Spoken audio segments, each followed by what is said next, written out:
Sejam muito bem-vindos ao nosso 8º episódio do nosso talk show universitário.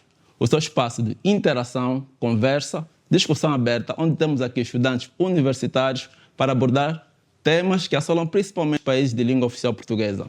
Eu sou Ioane e hoje abordaremos um tema de extrema importância, o papel do jornalismo na democracia. E tenho aqui comigo Valentina Pascoal. Muito obrigada, Ioane. Bem, hoje teremos aqui a nossa 8ª edição e temos aqui 3 oradores principais que também 2 deles atuam na área que estamos aqui a fazer. Eu vou começar posso assim tratar por senhora, né? Pela Conceição Queiroz, ela que é licenciada em Sociologia no Instituto Universitário de Lisboa e em Política Social no Instituto Superior de Ciências Sociais e Políticas. Tem vários reconhecimentos, né? Uma mulher de muitos feitos, posso assim dizer, e vou destacar simplesmente um deles, que foi um dos prêmios que conquistou no ano de 2011. O seu trabalho sobre o cancro do intestino venceu um prêmio da Liga Portuguesa contra o cancro, que é uma das causas muito importantes e tem sido um tema muito abordado atualmente na nossa sociedade. E também este ano completou 30 anos de carreira como jornalista. Parabéns já agora. Uma salva de palmas por isso. E o segundo orador que temos aqui conosco é o Nuno Mohamed. Peço desculpas se eu não pronunciei bem o seu nome. E que é licenciado em Direito pela Faculdade de Direito, neste caso de Lisboa. É pós-graduado também em Direito da Responsabilidade Civil e tem também um mestrado em Direito Empresarial, resumindo aquilo que também são os seus grandes feitos. Atualmente atua como advogado e está inscrito também na Ordem dos Advogados Portugueses, desempenha várias funções ao longo do seu percurso acadêmico na FEDU, tais como conselheiro da escola, presidente do Conselho Fiscal do Núcleo dos Estudantes Africanos, vice-presidente do Conselho Fiscal da Associação Acadêmica da Faculdade de Direito da Universidade de Lisboa. E, por último, temos conosco também o Vítor Hugo Mendes, é um comunicador, escritor e jornalista angolano de grande influência no espaço lusófono, com uma carreira consolidada na rádio e na televisão. Destacou-se como apresentador do programa de grande audiência em Angola, tornando-se uma voz ativa na promoção da cultura e da informação também. Nos últimos 5 anos esteve ligado à RTP África, onde continuou a sua missão de levar os conteúdos de qualidade ao público lusófono. Bem, naquilo que é o seu reconhecimento, né, pelo seu envolvimento em causas sociais, participa ativamente em projetos comunitários e campanhas de sensibilização, utilizando a sua plataforma para promover mudanças positivas na sociedade. Obrigado. Também apresentar a nossa plateia também, que vem de várias universidades de Portugal, aqui de Lisboa principalmente. Estamos a falar da Universidade Europeia, da Universidade de Direito de Lisboa. Sejam muito bem-vindos aqui ao nosso 8º episódio do nosso talk show. Nós, começando já aqui no nosso tema, sabemos que o jornalismo é um pilar da democracia e uma ferramenta indispensável para o exercício da cidadania. Eu pergunto, a dinâmica do mundo hoje tem mudado drasticamente e eu pergunto, quais são os desafios atuais dos jornalistas nesse mundo moderno, digamos assim? Direcionado para a questão. Podemos começar com... Não, deixa tu. Não, é bem assim. Boa tarde a todos. Eu queria, antes de mais, fazer aqui uma retificação. Tu falaste da minha licenciatura em Sociologia, está correto, mas eu não sou licenciada também em Política Social. Eu fiz uma segunda licenciatura, mas não concluí a Política Social, só para deixar aqui claro. tudo que aparece na Wikipédia, lá está, não é verdade? Isto, eu sei que está na Wikipédia em relação a mim. É um dos desafios que nós temos também, passa muito por aí. Sim, não é verdade. Na verdade, sou licenciada em Sociologia, sim, mas depois tirei o mestrado em História e estou a fazer o doutoramento em Estudos Portugueses e dou aulas também, tenho 5 livros editados, etc. Mas pronto, não acabei a licenciatura em Política Social, mas sim em Sociologia. A Wikipédia não está correta nesse sentido. O resto é verdade que disseste, de facto, sim, também dou aulas, como estava aqui a dizer o Vítor, que é outro grande desafio para mim enquanto jornalista, e estou, acima de tudo, a celebrar 30 anos, 3 décadas de jornalismo para uma mulher negra, como devem calcular, é altamente significativo e não é fácil, acima de tudo. Portanto, é uma luta diária e é uma forma de provar a cada dia que temos valor, não é? Infelizmente ainda tem de ser assim. A minha sorte é que eu acredito para já no meu valor e, por outro lado, sou sempre muito exigente comigo mesma. Isso salva-me, não é? Salva-me de certa forma, porque o trabalho é tão exigente em televisão e altamente escrutinado que faz com que tu te entregues verdadeiramente, de alma e coração, e que estejas preparado para a crítica, não é? Seja ela construtiva ou destrutiva. Normalmente ela é destrutiva, a crítica é assim. Portanto, temos aqui estudantes de jornalismo, preparem-se para isso. A partir do momento em que o vosso trabalho é projetado, não é? Do ponto de vista intelectual, vocês passam a ser o alvo perfeito. E quem não sabe, quem não aprende a lidar com a crítica, vai sofrer horrores, vai desistir inclusivamente da profissão. E conheci várias pessoas e dou aulas, eu conheço muita gente que desistiu da profissão e mudou da área mesmo. Não é mudar de canal de televisão, não é mudar de jornal, não é mudar de rádio, é mudar de profissão, é abandonar o sonho, porque o jornalismo é uma coisa de sangue, não é? Está cá dentro, não tem como, não é? Tu sabes, Vítor, exato. Ou é ou não é. Então é tudo ou nada, quase, né? É um pouco isso. E é pé no barro, acima de tudo. O jornalismo é pé no barro. No Brasil usa-se muito esta expressão. Eu sou muito ligada ao Brasil. E é pé no barro porquê? Porque a essência do jornalismo é a reportagem. E não é exatamente o facto de nos estarmos ali sentados enquanto pivô, que é uma coisa que eu também faço, não é? Mas é um caminho que foi feito. Eu cheguei a pivô depois de 20 anos de jornalismo. Portanto, esse background, esse conhecimento que nós vamos ganhando ao longo dos anos como jornalistas será muito útil no dia em que nos sentarmos naquela cadeira para fazermos o papel de pivô, efetivamente. Porque ser pivô não é apenas ler o teleponto e aparecer... Aliás, até porque o teleponto, como tu sabes, né, desaparece, né? Falha inúmeras vezes, isso acontece. Então temos de ter também, aquilo que eu passo muito aos meus alunos, a chamada capacidade de improviso. Caso contrário, estamos ferrados, né? Permitam uma expressão, porque é literalmente assim. Em relação aos desafios, rapidamente, para passar aqui a palavra aos colegas, um dos grandes desafios é o combate, no meu entendimento é o combate à desinformação. Não é? Portanto, é muito importante, mais do que as fake news, que para mim não são fake news, se é fake não é notícia, ou não devia ser notícia, mas tudo bem, a expressão está convencionada, está instalada, muito bem, mas o meu grande problema, a minha grande luta enquanto jornalista é contra a desinformação. Tal como na luta antirracista, não é? A desinformação é muito importante e não vamos aqui tentar atacar-nos e dizer ela é ativista, como alguém poderia dizer, né, de repente no meio de um debate de ideias, tu és ativista, não és jornalista. É mentira. É possível conciliar? A resposta é sim, certo? Agora, obviamente que jornalismo é uma coisa, ativismo e militância é outra coisa. Não vamos misturar aqui as águas, não é? Agora, existe algum denominador comum? A resposta é sim. Claro que sim, não é? A desinformação, lá está, voltamos ao ponto de partida. A desinformação é um dos pontos que eu encontro igualitário, quer no jornalismo, quer na luta antirracista, nessa militância de que falamos. É inevitável, vocês não me perguntaram pelo antirracismo, mas tu não consegues, enquanto eu pelo menos falo por mim, como mulher negra, dissociar esta questão de tudo o resto. Se o teu trabalho é projetado, se és reconhecido, eu sou jornalista mais premiada da CNN de Portugal, eu sou jornalista mais premiada da TVI, é natural que tu tens de lidar com essa carga, com essa pressão que vem de fora, não é? São pressões exteriores, carregadas dessa negatividade, toda ela está implícita para que tu desistas. A ideia é fazer com que nós fiquemos pelo caminho, não é? Que não sigas em frente e que te destruam, não é? Psicologicamente, acima de tudo isto. Portanto, temos um papel fundamental, esse chamado quarto poder, não sei se é esse, não é? Mas eu, desde que sou jornalista, sempre ouvi falar no quarto poder, que tem essa função de fiscalizar, de olhar. E quando me perguntam, vou concluir, quando me perguntam porquê é que não se fala das coisas boas também que o governo faz? Calma, gente, quer dizer, há tanta coisa para falar que, de facto, quando o governo faz aquilo que é suposto fazer e está correto, é o papel deles. Quer dizer, para mim não é propriamente a grande notícia do dia. Agora, se ele falhar relativamente àquilo para que foi eleito, aí sim, para mim, já será notícia. Outro ponto aqui vale a pena referenciar, já que estamos a falar daquilo que é notícia e aquilo que não é notícia, tem a ver com a questão da ética. É muito importante a questão da ética para quem quer seguir o jornalismo. Não nos vamos esquecer. E existem decisões muito importantes, fundamentais, que o jornalista tem que tomar sob pressão. Do ponto de vista ético, à luz da ética, eu rapidamente tenho que tomar decisões difíceis. Não é fácil.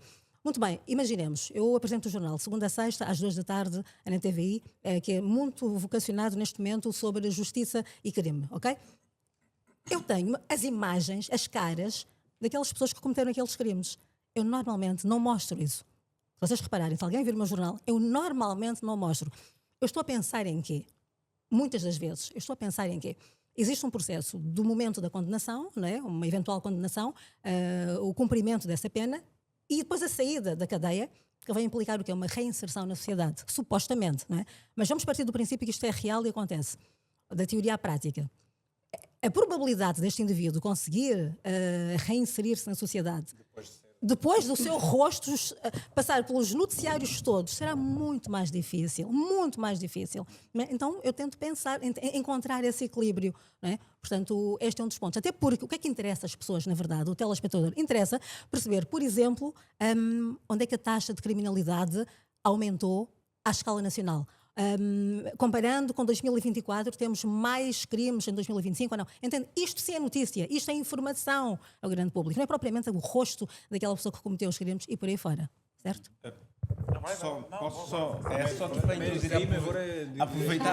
Aproveitar aqui só três ou dois pontos que a minha colega de painel disse, mas antes disso eu penso que um dos pontos também que merece aqui atenção dos desafios para o jornalismo é o combate daquilo que são as notícias populistas. Porque eu penso que o jornalista, enquanto interlocutor daquilo que é a voz do povo, ou fiscalizador, porque aí falou também de fiscalizador daquilo que é os atos dos políticos, porque a minha colega de painel aqui trouxe aqui dois pontos que eu acho que são importantes. Se o governo, nomeadamente os nossos deputados, se fizerem aquilo aos quais estão incumbidos, não há propriamente uma informação, é o dever deles. Mas se fizerem alguma coisa de errado, aqui sim, enquanto interlocutores, enquanto fiscalizadores daquilo que é, digamos, da legalidade, então aí sim, isto é uma informação com utilidade, que merece ser escrutinada e que merece passar nas notícias para depois ser discutida por nós. Tocou também aqui num ponto que é importante, que disse, eu por acaso assisto a TVI e costumo assistir também os seus programas, que tapa o rosto ou a cara, neste caso, das pessoas que são, até aquele momento, suspeitas, são indiciadas da prática de determinado crime. Presunção de inocência? Existe. Pronto, primeiro ponto é precisamente este, que é da presunção de inocência, ou seja, até prova em contrário, aquela pessoa que está indiciada da prática deste ou daquele outro crime é inocente. E, portanto, é preciso perceber, e eu penso que este também é um desafio dos jornalistas, de preservar aquilo que é a imagem, a honra e o bom nome daquela pessoa que está indiciada.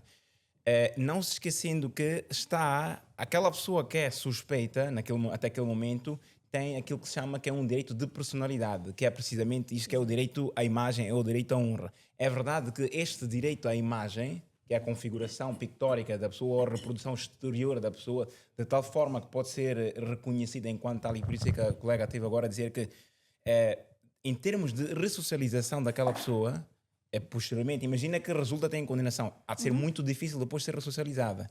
Portanto, é preciso ter-se este cuidado.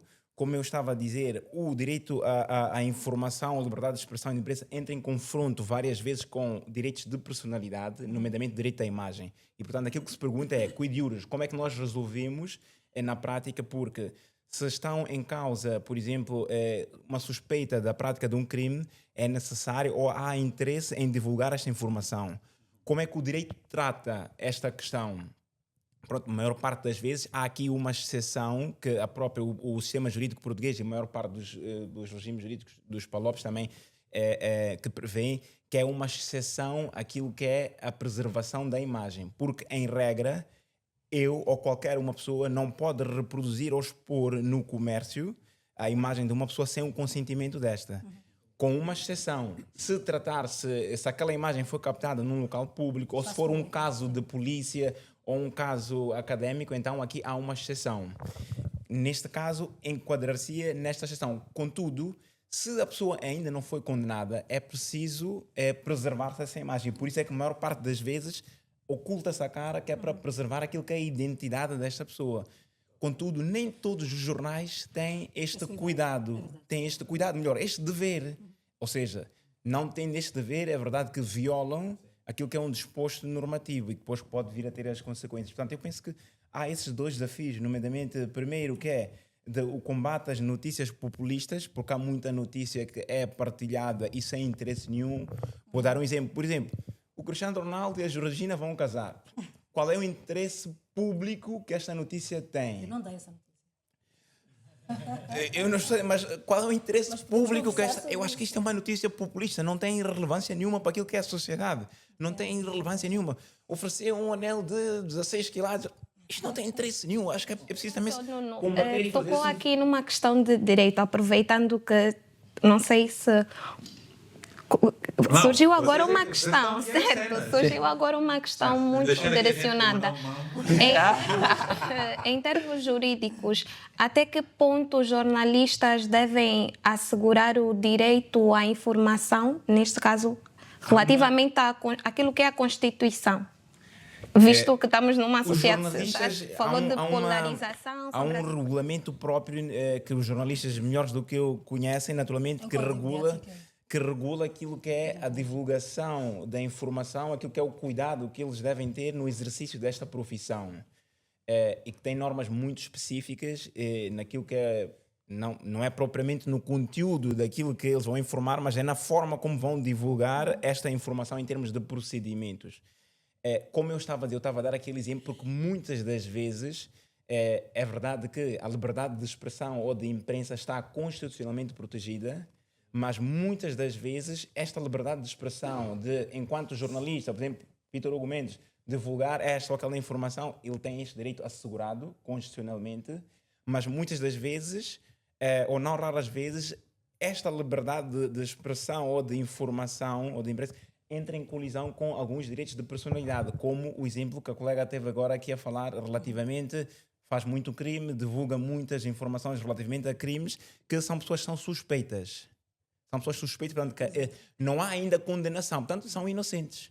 Portanto, publica aquela imagem. O XPTO é indiciado da prática de crime e divulga a imagem. Qual é a repercussão que isto tem para nós que estamos a receber aquela informação? E depois aqui há uma grande discussão, é verdade que isto pode dar para dois caminhos. Na minha perspectiva, divulgando a imagem desta pessoa sem que haja uma condenação, há uma clara violação a um direito de personalidade, que é o direito à imagem, direito à honra e ao bom nome. E, evidentemente, pode daqui resultar um processo. Depois, naturalmente, caberá ao juiz decidir se há ou não lugar, por exemplo, a uma responsabilidade civil ou a qualquer outra coisa. Portanto, é verdade, sim, isto várias vezes acontece e vai depender muito do caso específico, do caso concreto, para determinar se depois se há consequências jurídicas em termos de responsabilização. Depois podia-se perguntar quem é que é responsável. Neste caso, a minha colega aqui do painel que é responsável por ter divulgado.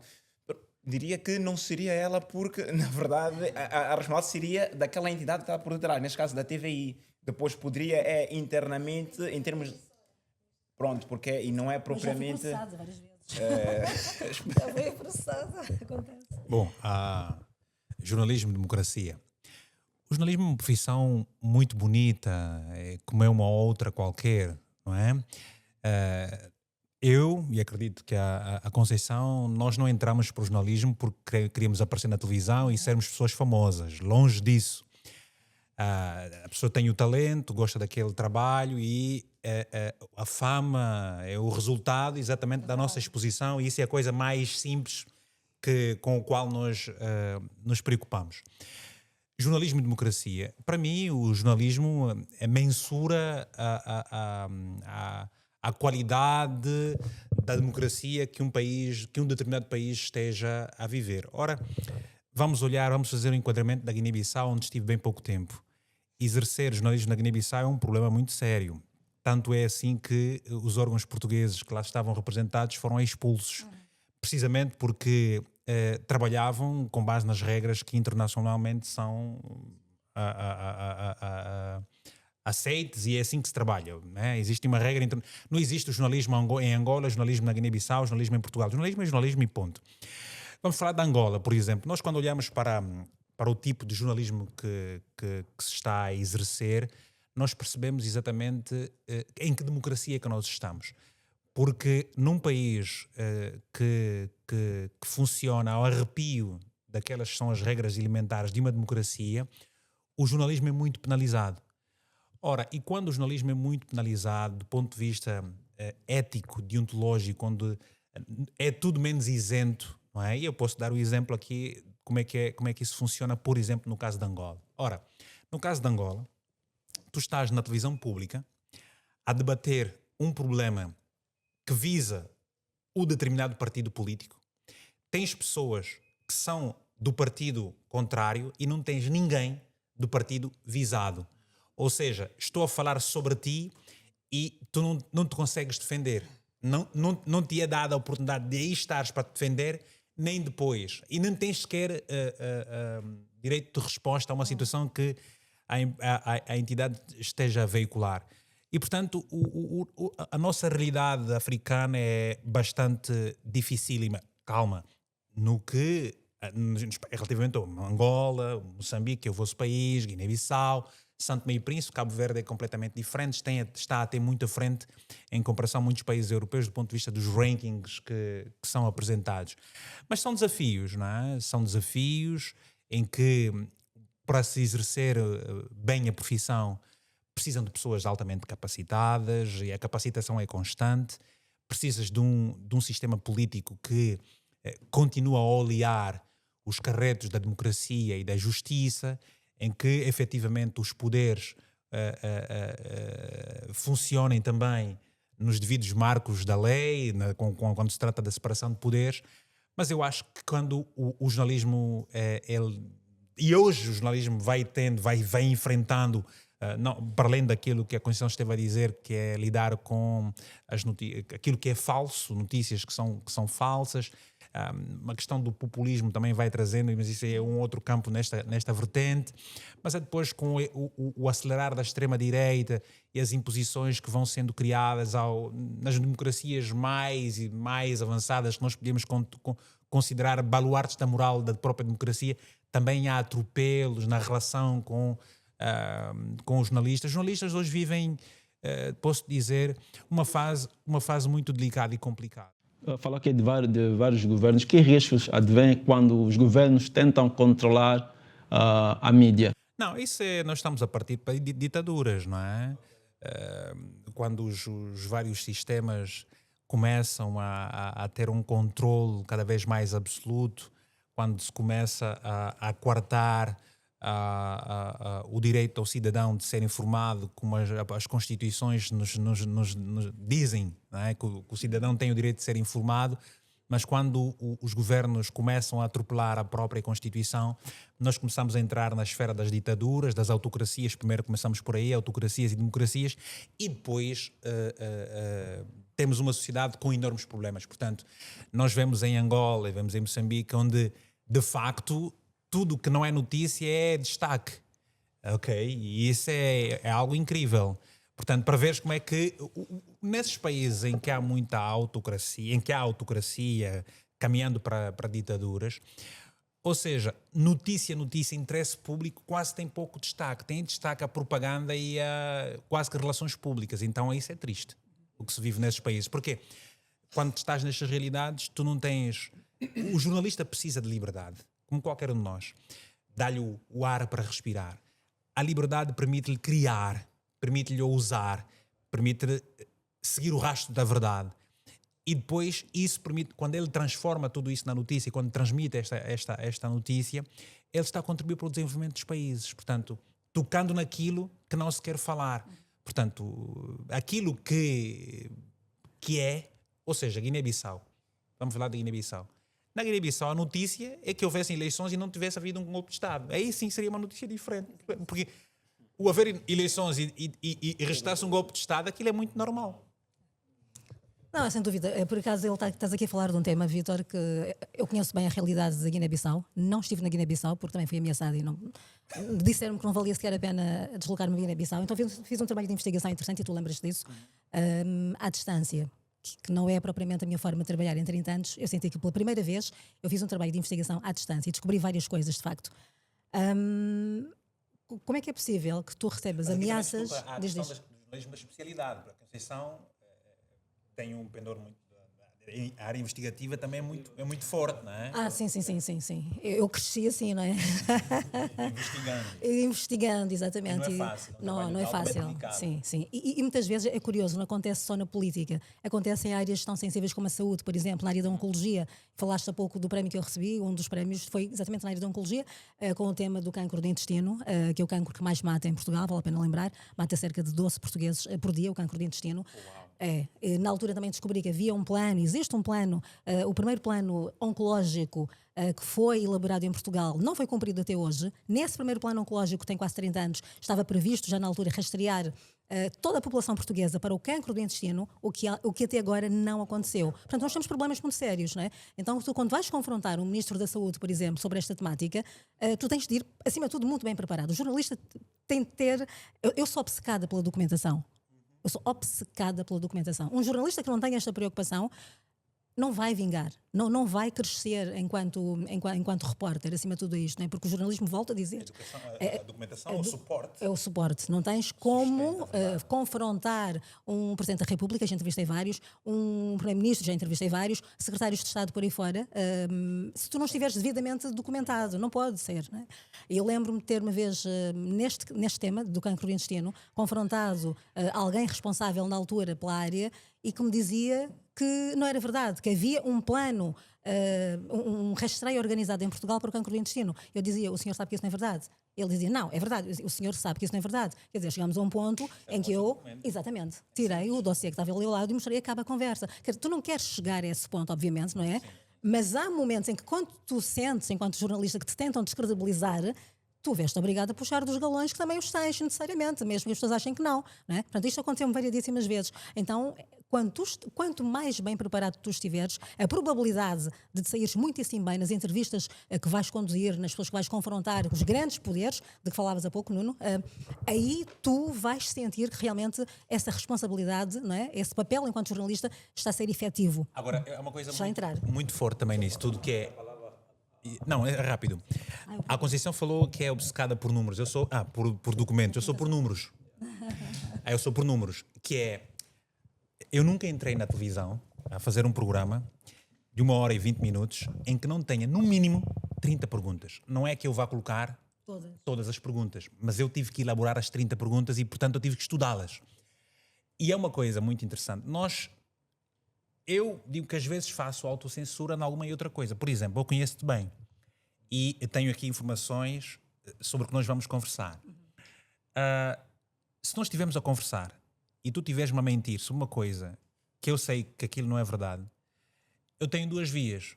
Posso-te deixar avançares minimamente com a tua mentira, ou se começares a querer descredibilizar-me por aquilo que eventualmente tu sabes que eu sei, porque queres sair melhor e dar-me de um fraco, ali o disco muda.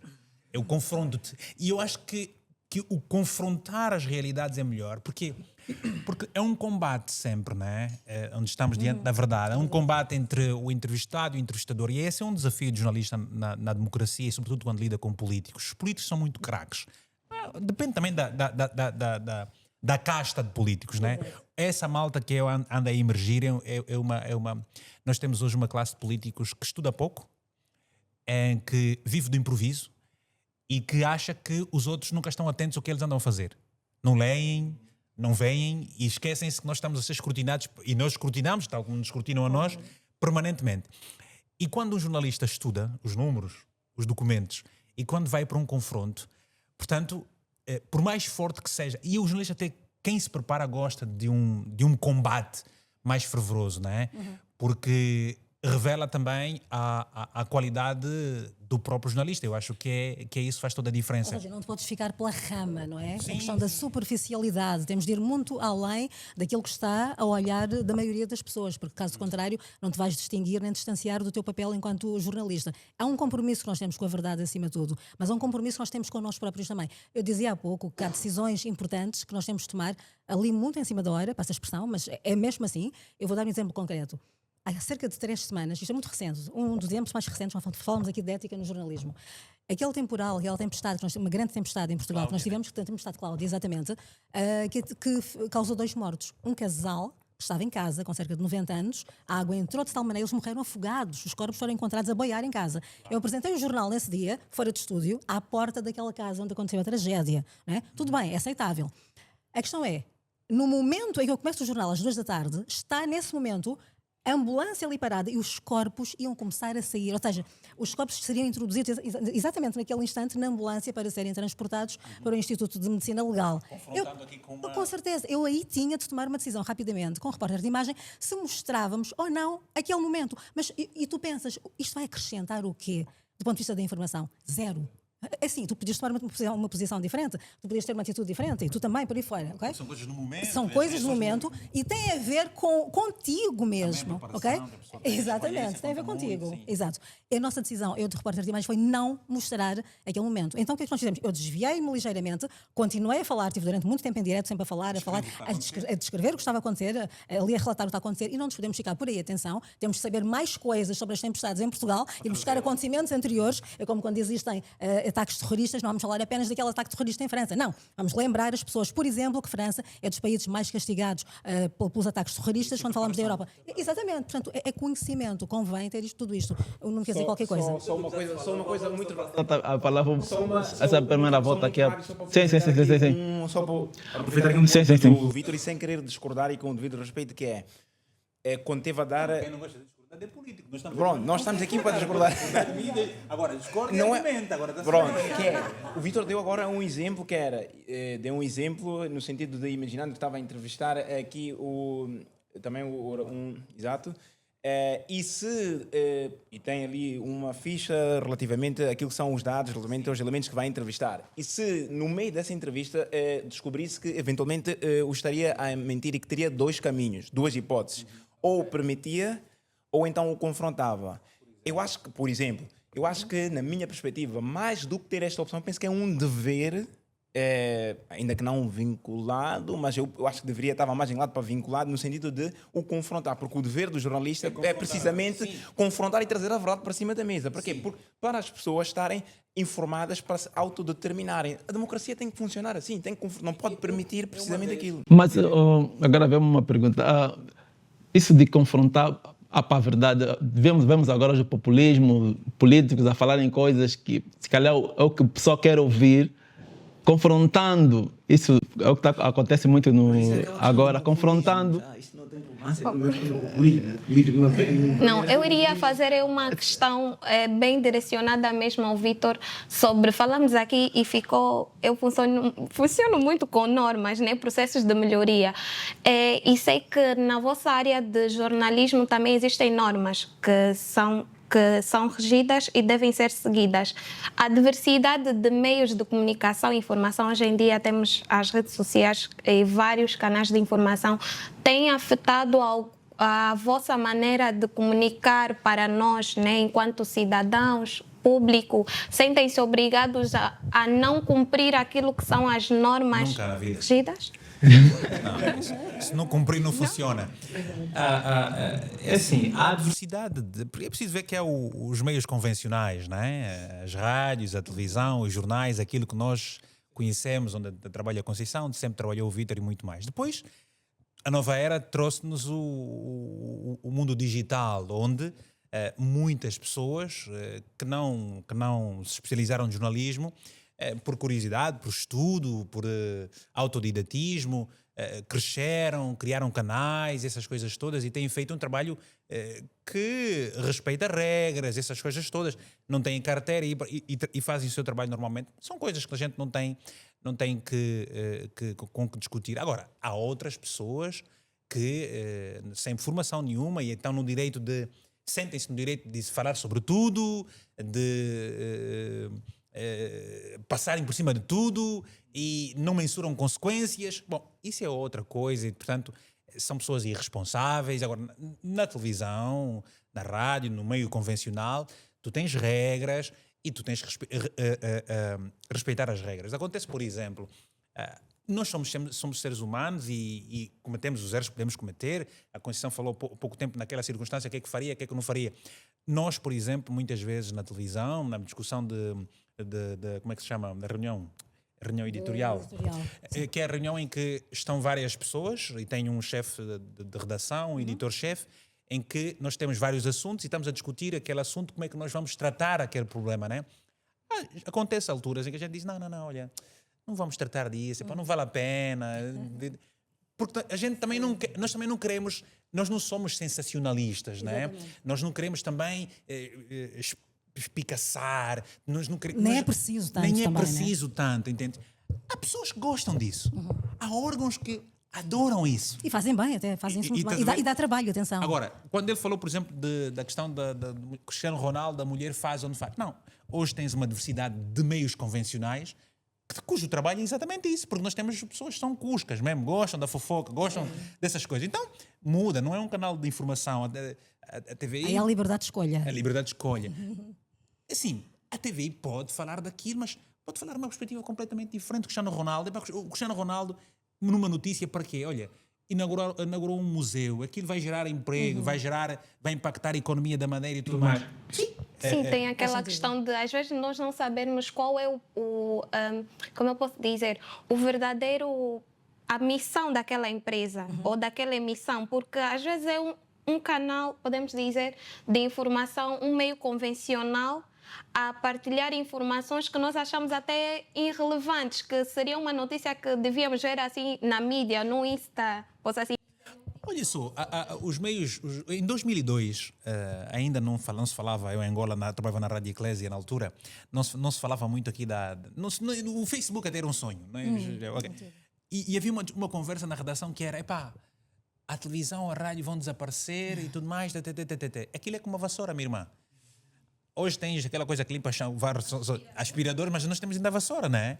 Então, nós vamos ter sempre isso. Agora, é o seguinte... Nós também temos que nos adaptar. O mundo convencional também teve que se adaptar.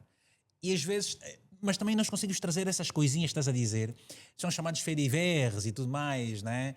Coisas curiosas, coisas...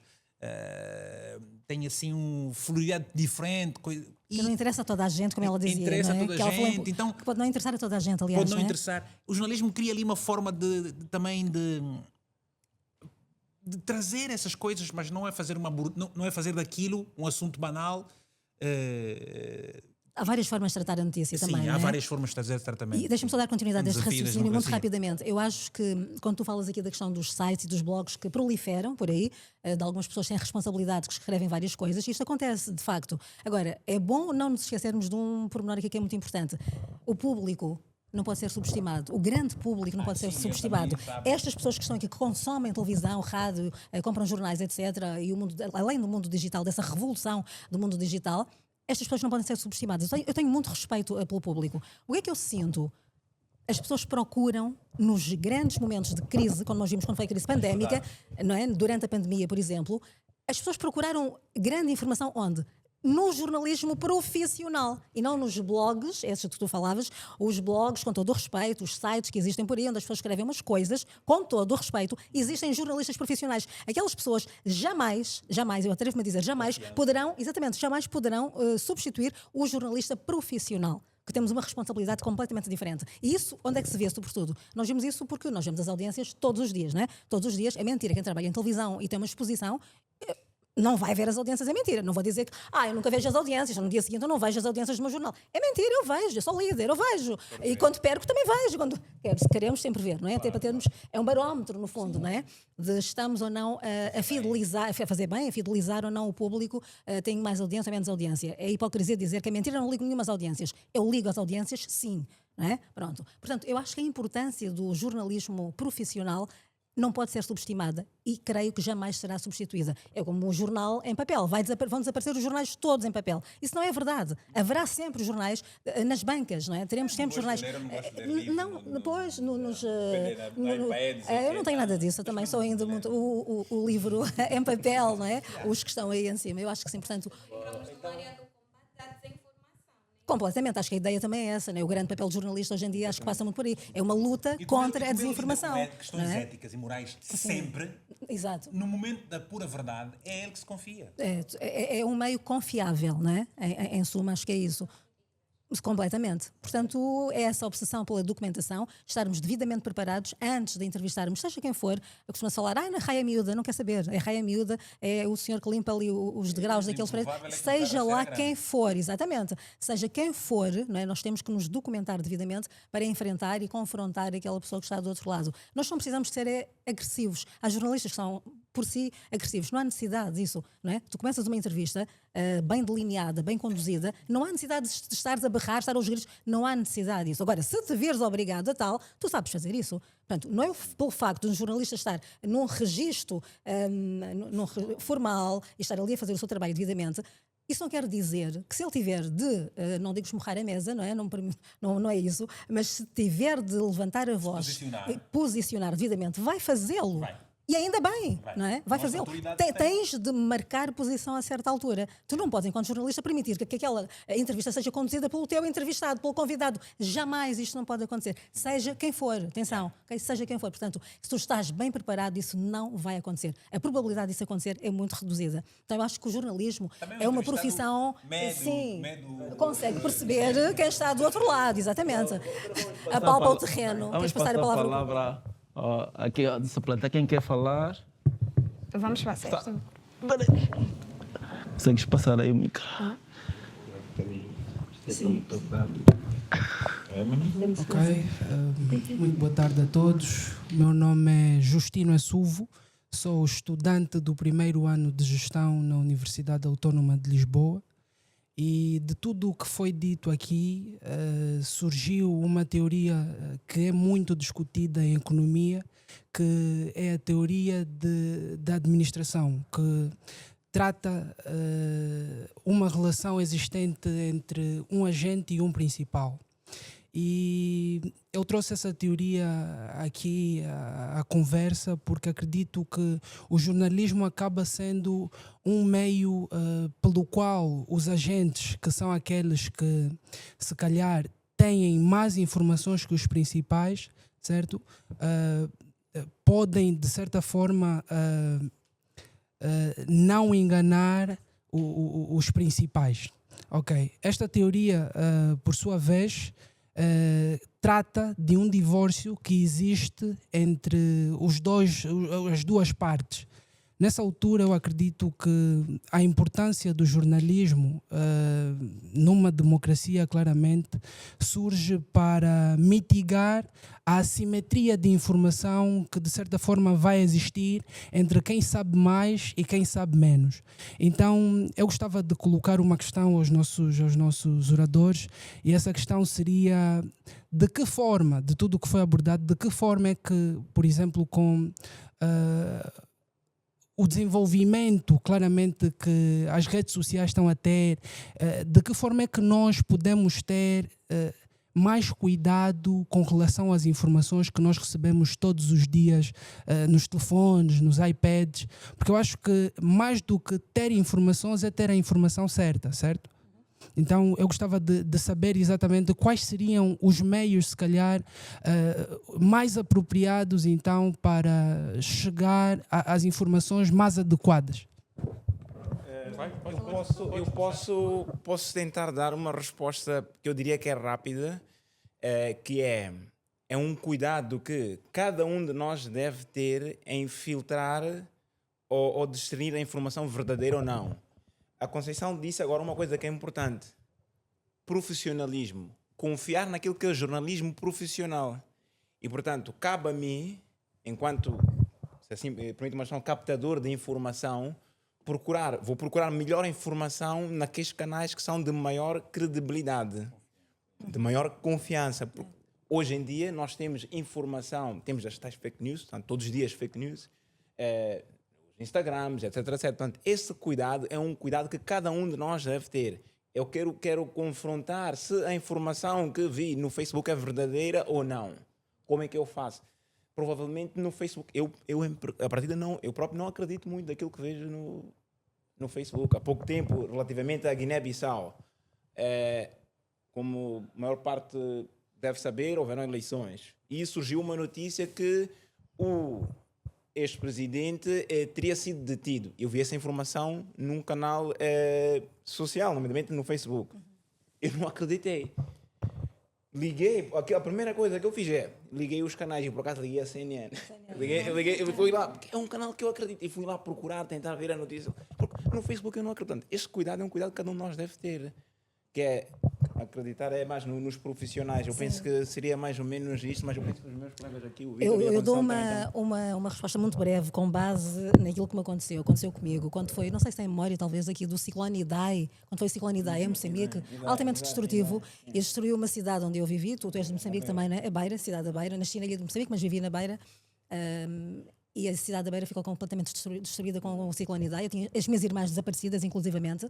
Eu não sabia das minhas irmãs. E a trabalhar ali no terreno sob grande tensão, como devem calcular, porque o jornalista também sente. O jornalista também tem emoções, não é? Aliás, a questão da imparcialidade continua a ser uma discussão, não é? Portanto, nem vou entrar por aí, não vale a pena, porque não sairíamos daqui. Bom, mas isto para dizer o quê? Quando falamos aqui dessa questão das redes sociais, eu estava no terreno. Eu estava no terreno quando aconteceu o ciclone Idai, não é? Aquilo era água acima dos joelhos e gente pendurada pelas árvores, muita gente a morrer, morreu imensa gente.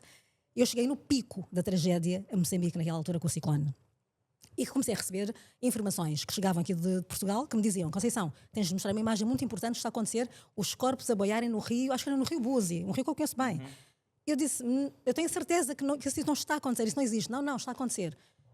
Bem, o que é que eu fiz? Vamos provar e vamos mostrar que isto não está a acontecer. Eu tinha certeza que não estávamos.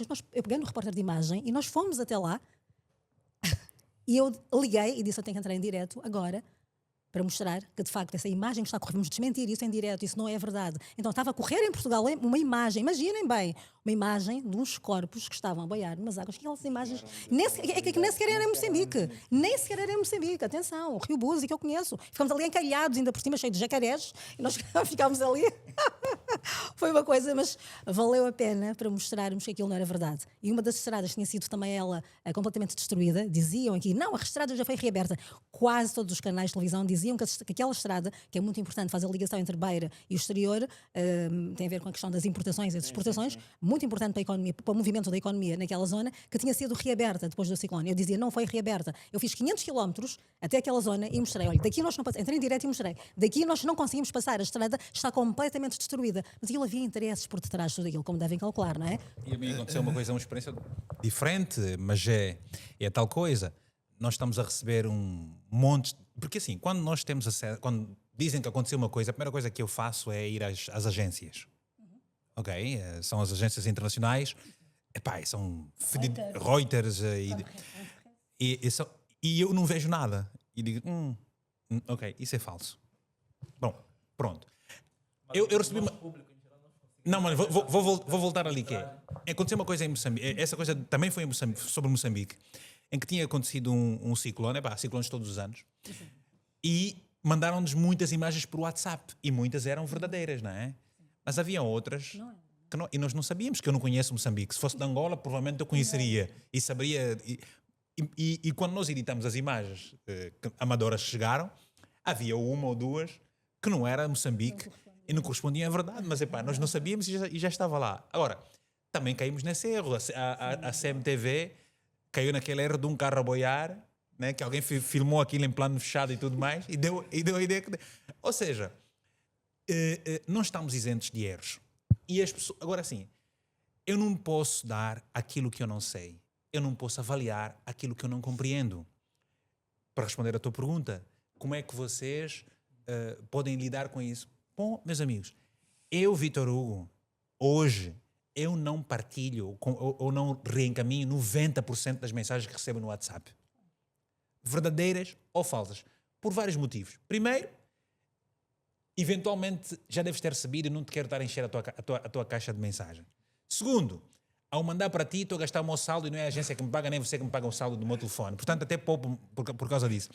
Agora, nós temos que ir tendo, na qualidade de utilizador, não é? Eu tenho que ter sempre dúvidas sobre a verdade daquilo que está a ser veiculado.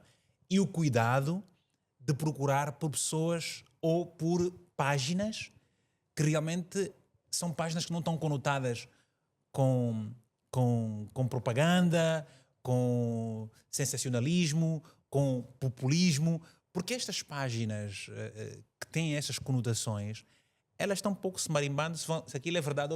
Aliás, ela quer trazer a mentira para exatamente gerar polêmica e tudo mais.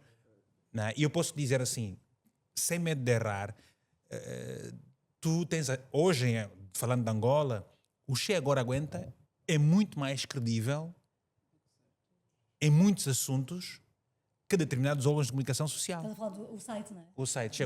Eu conheço Che Agora Aguenta nos meandros todos, desde que aquilo começou. E porquê? Porque a malta que trabalha para aquele portal são pessoas que nunca veiculam um assunto para gerar audiência só. Primeiro é trazer a verdade acima de tudo. Aquilo é checado. É checar. Eles vão procurar, pá, isso é verdade, aquilo é verdade e tudo mais, até encontrar a verdade e veiculam. Por isso é que eles nunca foram processados, né? Nunca lhes caiu um processo em cima, nunca foram, por exemplo, não há, tanto é assim que há páginas que fazem cópias da página deles, que é para ver se conseguem vingar. Então, né? podemos afirmar que reconhecemos o jornalismo como o meio para se chegar à verdade, certo? Ainda é o meio onde a verdade está em primeiro lugar. Exatamente. Ainda Exatamente. ainda é a profissão em que lida com factos e, por via dos factos com que lida, procura trazer a verdade. Aí está. A questão da isenção, a imparcialidade pode ser ela... É relativa ou absoluta? É relativa. É relativa, estou de acordo com vocês. A imparcialidade é relativa, mas a verdade, ela é a verdade. É factual. É factual. Isso é factual. Ponto. Meu irmão, se puseres mão no fogo, vai-te queimar. Isso é um facto. É um facto, com certeza, com certeza. Mas estavas aqui a falar da questão de, agora da diferença entre a questão da imparcialidade. A imparcialidade, sim, passa a palavra. Ok, muito boa tarde. O meu nome é Américo Pemba, sou angolano, escritor. Sinto-me um peixe dentro d'água. E muito obrigado nesse caso, né, por terem permitido que eu viesse cá. Durante mais aproximadamente 6 anos eu tenho vindo a fazer algumas observações relativamente às transformações sociais que têm acontecido por intermédio do uso das tecnologias. E este projeto atualmente resultou numa compilação de aproximadamente 3 volumes que compõem o projeto Paraíso Cibernético. Você que mandou um livro na RDP. Ótimo. O projeto Paraíso Cibernético. Permitam, por favor, tem o primeiro, né, que é o volume 1, e depois tem o segundo, onde eu falo do jornalismo. Estamos a falar de aproximadamente 300 e tal páginas. Por isso é que depois que eu vi o anúncio relativamente ao encontro que haveria hoje, achei que seria muito oportuno a chegar e depois fazer os questionamentos aos nossos convidados, pessoas que eu admiro bastante. O Vítor, a senhora Queiroz, eu admiro bastante e tenho acompanhado o vosso trabalho. A primeira provocação que eu faço no meu livro, e eu trago desde já, é o seguinte. Eu digo assim, se o jornalismo, se o jornalismo se limitar apenas à divulgação de notícias, ao invés da investigação, a inteligência artificial poderá assumir o papel dos humanos e informar de igual modo. É a primeira provocação que eu faço. O que é que acontece? Durante as abordagens que foram feitas cá, falou-se sobre eu apelidei, e permita-me o termo, de jornalistas sem carteiras. Hoje estamos numa fase tecnológica em que as pessoas pegam nos telemóveis, ou a democratização das tecnologias de informação tem permitido com que qualquer pessoa pegue nos aparelhos digitais e crie o próprio estúdio dentro de casa, muitas das vezes sem a deontologia profissional, sem a maturidade técnica, sem um conjunto de elementos, e enfrenta os jornalistas que são os profissionais, que muitas das vezes devem passar por uma espécie de como é que eu posso dizer, afinação, que é a tal pauta editorial, não é? E pelo facto da disputa daquilo que os jornalistas chamam de fúrio jornalístico, né? Quem vai lançar primeiro a informação, os sem carteiras, os tais jornalistas sem carteiras, que é o apelido no livro, muitas das vezes passam em frente e lançam informação sem qualquer maturidade técnica, deontológica, e que eventualmente depois surgem as tais chamadas desinformações, não é? E depois hoje fala-se muito de fake news, deepfakes, um conjunto de terminologias, não é? Então a primeira questão que eu trago, não é, para a nossa mesa é de que forma é que os nossos jornalistas têm observado os avanços tecnológicos, as inteligências artificiais, essa proliferação ou democratização que muitas das vezes resulta em libertinagem, não é? De que forma é que vocês enfrentariam isso? A outra questão é quem deve regulamentar ou regular o jornalismo digital. Porque hoje nós estamos a falar de fact-checkers.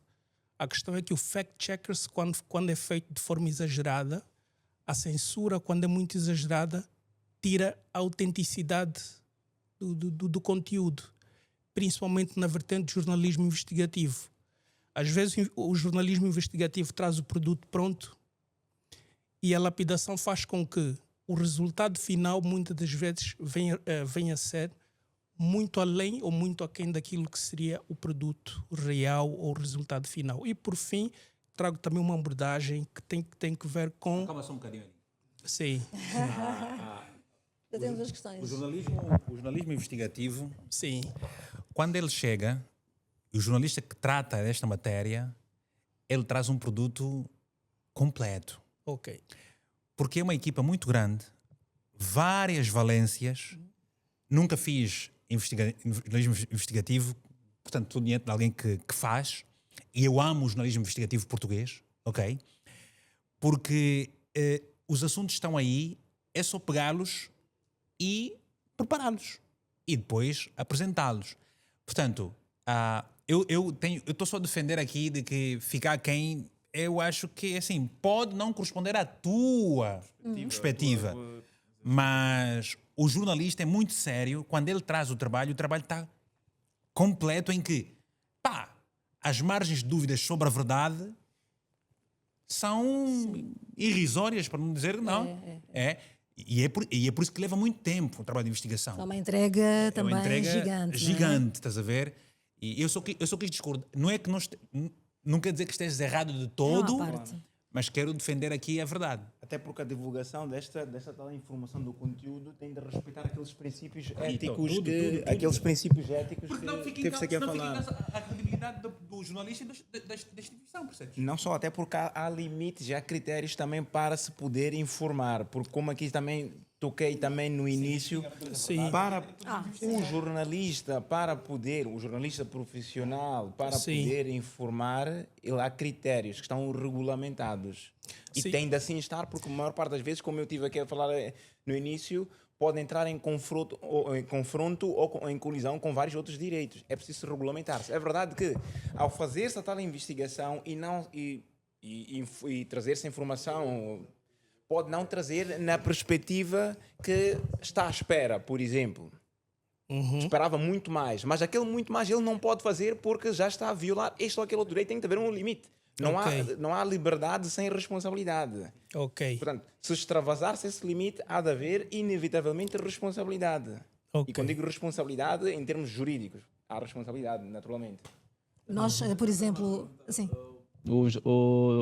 Como regular o jornalismo digital, sim.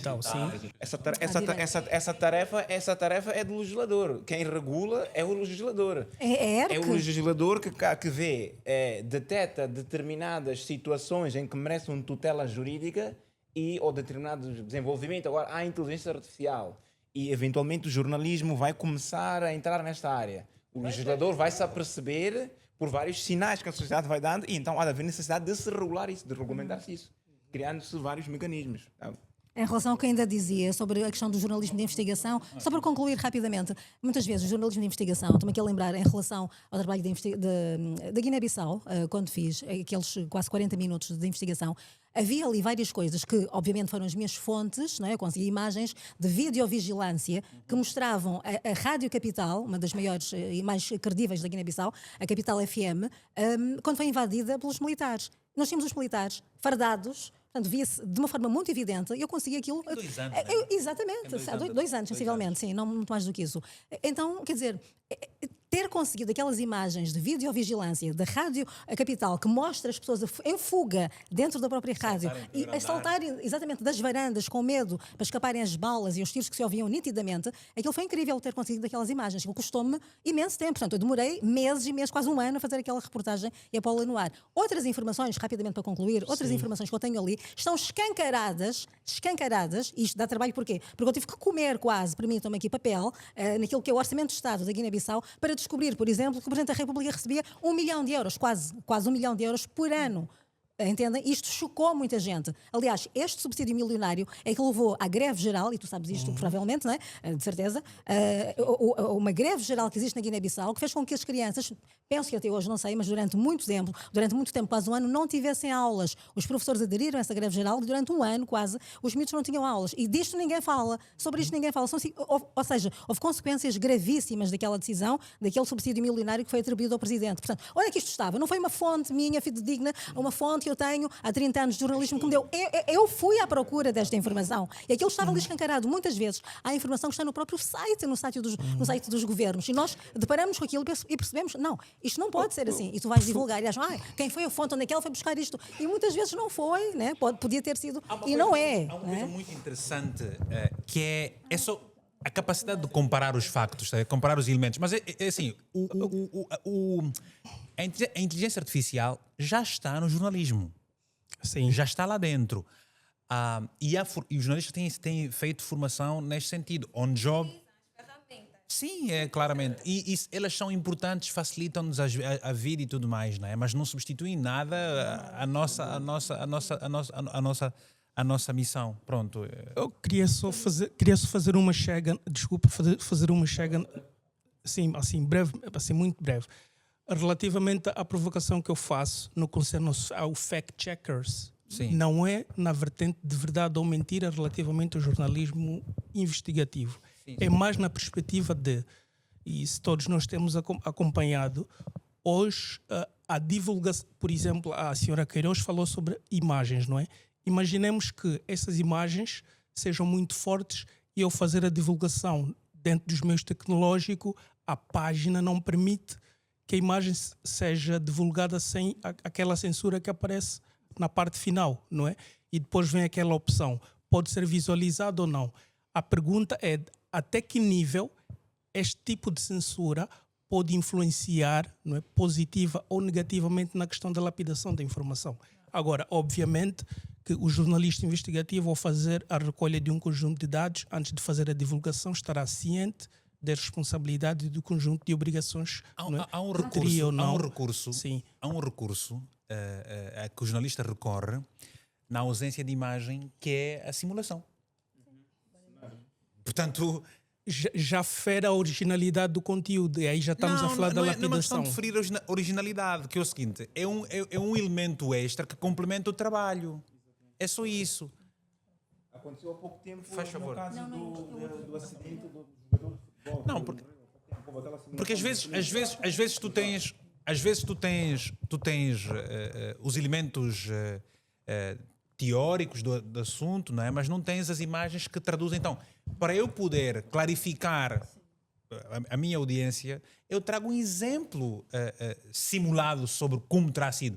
Bom, a obrigação de ter ali sempre escrito simulação. Não, simulação, e está lá presente sempre isso. E claro, tem que estar presente isso. Faz favor. Pronto, boa tarde. Efraim Catito, sou estudante finalista da Faculdade de Direito da Universidade de Lisboa. E eu queria trazer um contributo e no final depois faço uma questão um pouco provocativa para o Dr. Nuno e para o restante painel. Primeiro, eu acredito que o jornalismo é muito importante para a democracia, primeiro porque é um garante do direito do direito de informação, ou direito à informação, que por acaso também está previsto na Constituição da República de Angola, por exemplo, de Portugal, que é um direito que nós, enquanto população, nós, enquanto cidadão, temos de ser informados, que o jornalista também tem esse direito e tem o dever de informar. E depois podem agora falar, pois bem, mas os Estados não democráticos, ou assim dizer, também têm eventualmente jornalistas e jornais e essa coisa toda. A nossa especialista aqui no painel há pouco tempo disse uma coisa que eu concordo. Se o jornalista traz a informação, entre aspas, para a sociedade, que de alguma forma, digamos que é lamber bota e que era um dever do político ou do Estado de fazer, aquilo não é notícia, porque aquilo não é novidade. Eu acho que notícia pressupõe novidade e aquilo não é novidade. Portanto, já fere aquele tipo de jornalismo não é democrático, se digamos assim. Depois, outro aspecto importante é na fiscalização. Eu acredito que o jornalista tem um papel de escrutinar o poder político, as instituições e por aí fora. Outra coisa muito importante também é que promove o debate público, porque o jornalista ou o jornalismo permite que várias pessoas de diferentes setores, diferentes áreas, minorias ou não, possam se expressar, possam ter também essa liberdade de expressão e trazerem ideias que de alguma forma podem vir a complementar a sociedade. Depois, a questão que eu queria fazer aqui, e antes disso, em Angola, por exemplo, existe... Sim, em Angola, por exemplo, existe... Sim, já para terminar mesmo, em Angola, por exemplo, existe um crime agora que é o crime do ultraje. Acho que é ao Presidente da República, a imagem do Presidente da República. E eu perguntava ao Dr. Nuno, né, até que ponto este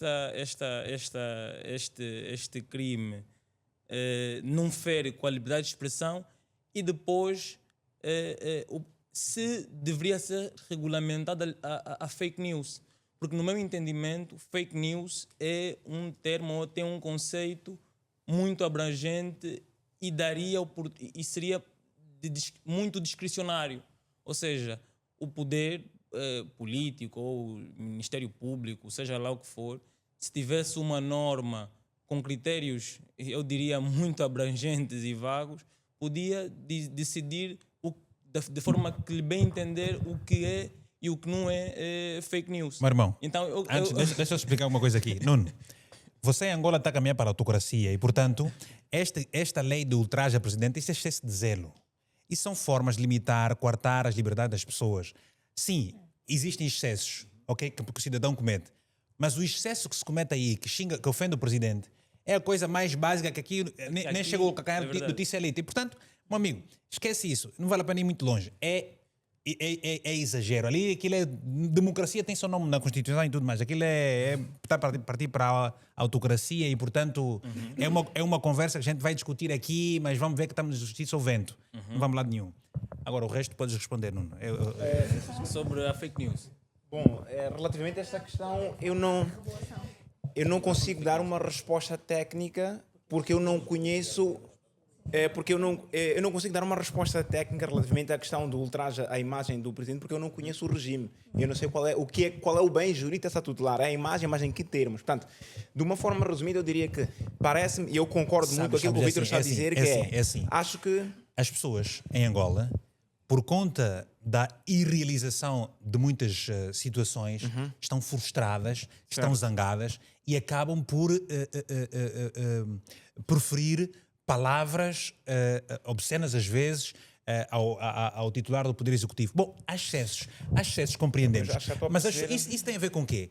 Com um déficit na educação das pessoas, um déficit de formação das pessoas e uma frustração que a pessoa carrega. Porque assim, por uma pessoa educada, uma pessoa bem formada, uma pessoa com determinados valores, não sai, zangado ou não, a ofender torto e direito a mãe do presidente, o tio dele ou o que é que ele tem no meio das pernas. Agora sim, isso aqui é errado. Mas pronto, o que é que acontece e também por que é que se dá tanta importância a essas coisas? Porque nós estamos no regime angolano autocrático que quer amedrontar as pessoas. Que se tu peidares dizer que esse peido é do presidente, ele vai te mandar para a cadeia porque ele quer te prender para que tu sirvas de exemplo. Se abris a boca, os outros não vão. Ou seja, em suma, isto para dizer o quê? Que naturalmente o direito não pode tutelar caprichos das pessoas. Um político, ele deve estar preparado para a autocrítica. Faz parte daquilo que é a posição dele. Portanto, o censurar-se ou dizer-se mal do Presidente da República até determinado limite, eu penso que é uma coisa normal e não merece tutela, não.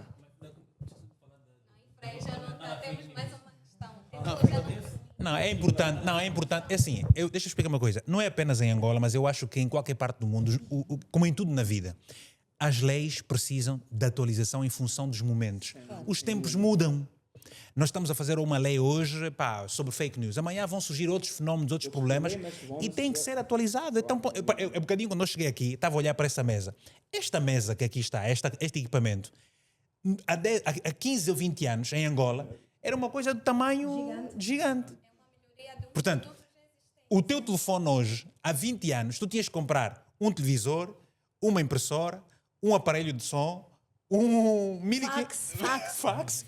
Hoje tens no teu telefone. Então, eu acho que é só isso. É importante regulamentar algumas coisinhas? Claramente que sim, não há dúvidas disso. E, portanto, já está a acontecer isso. Tá?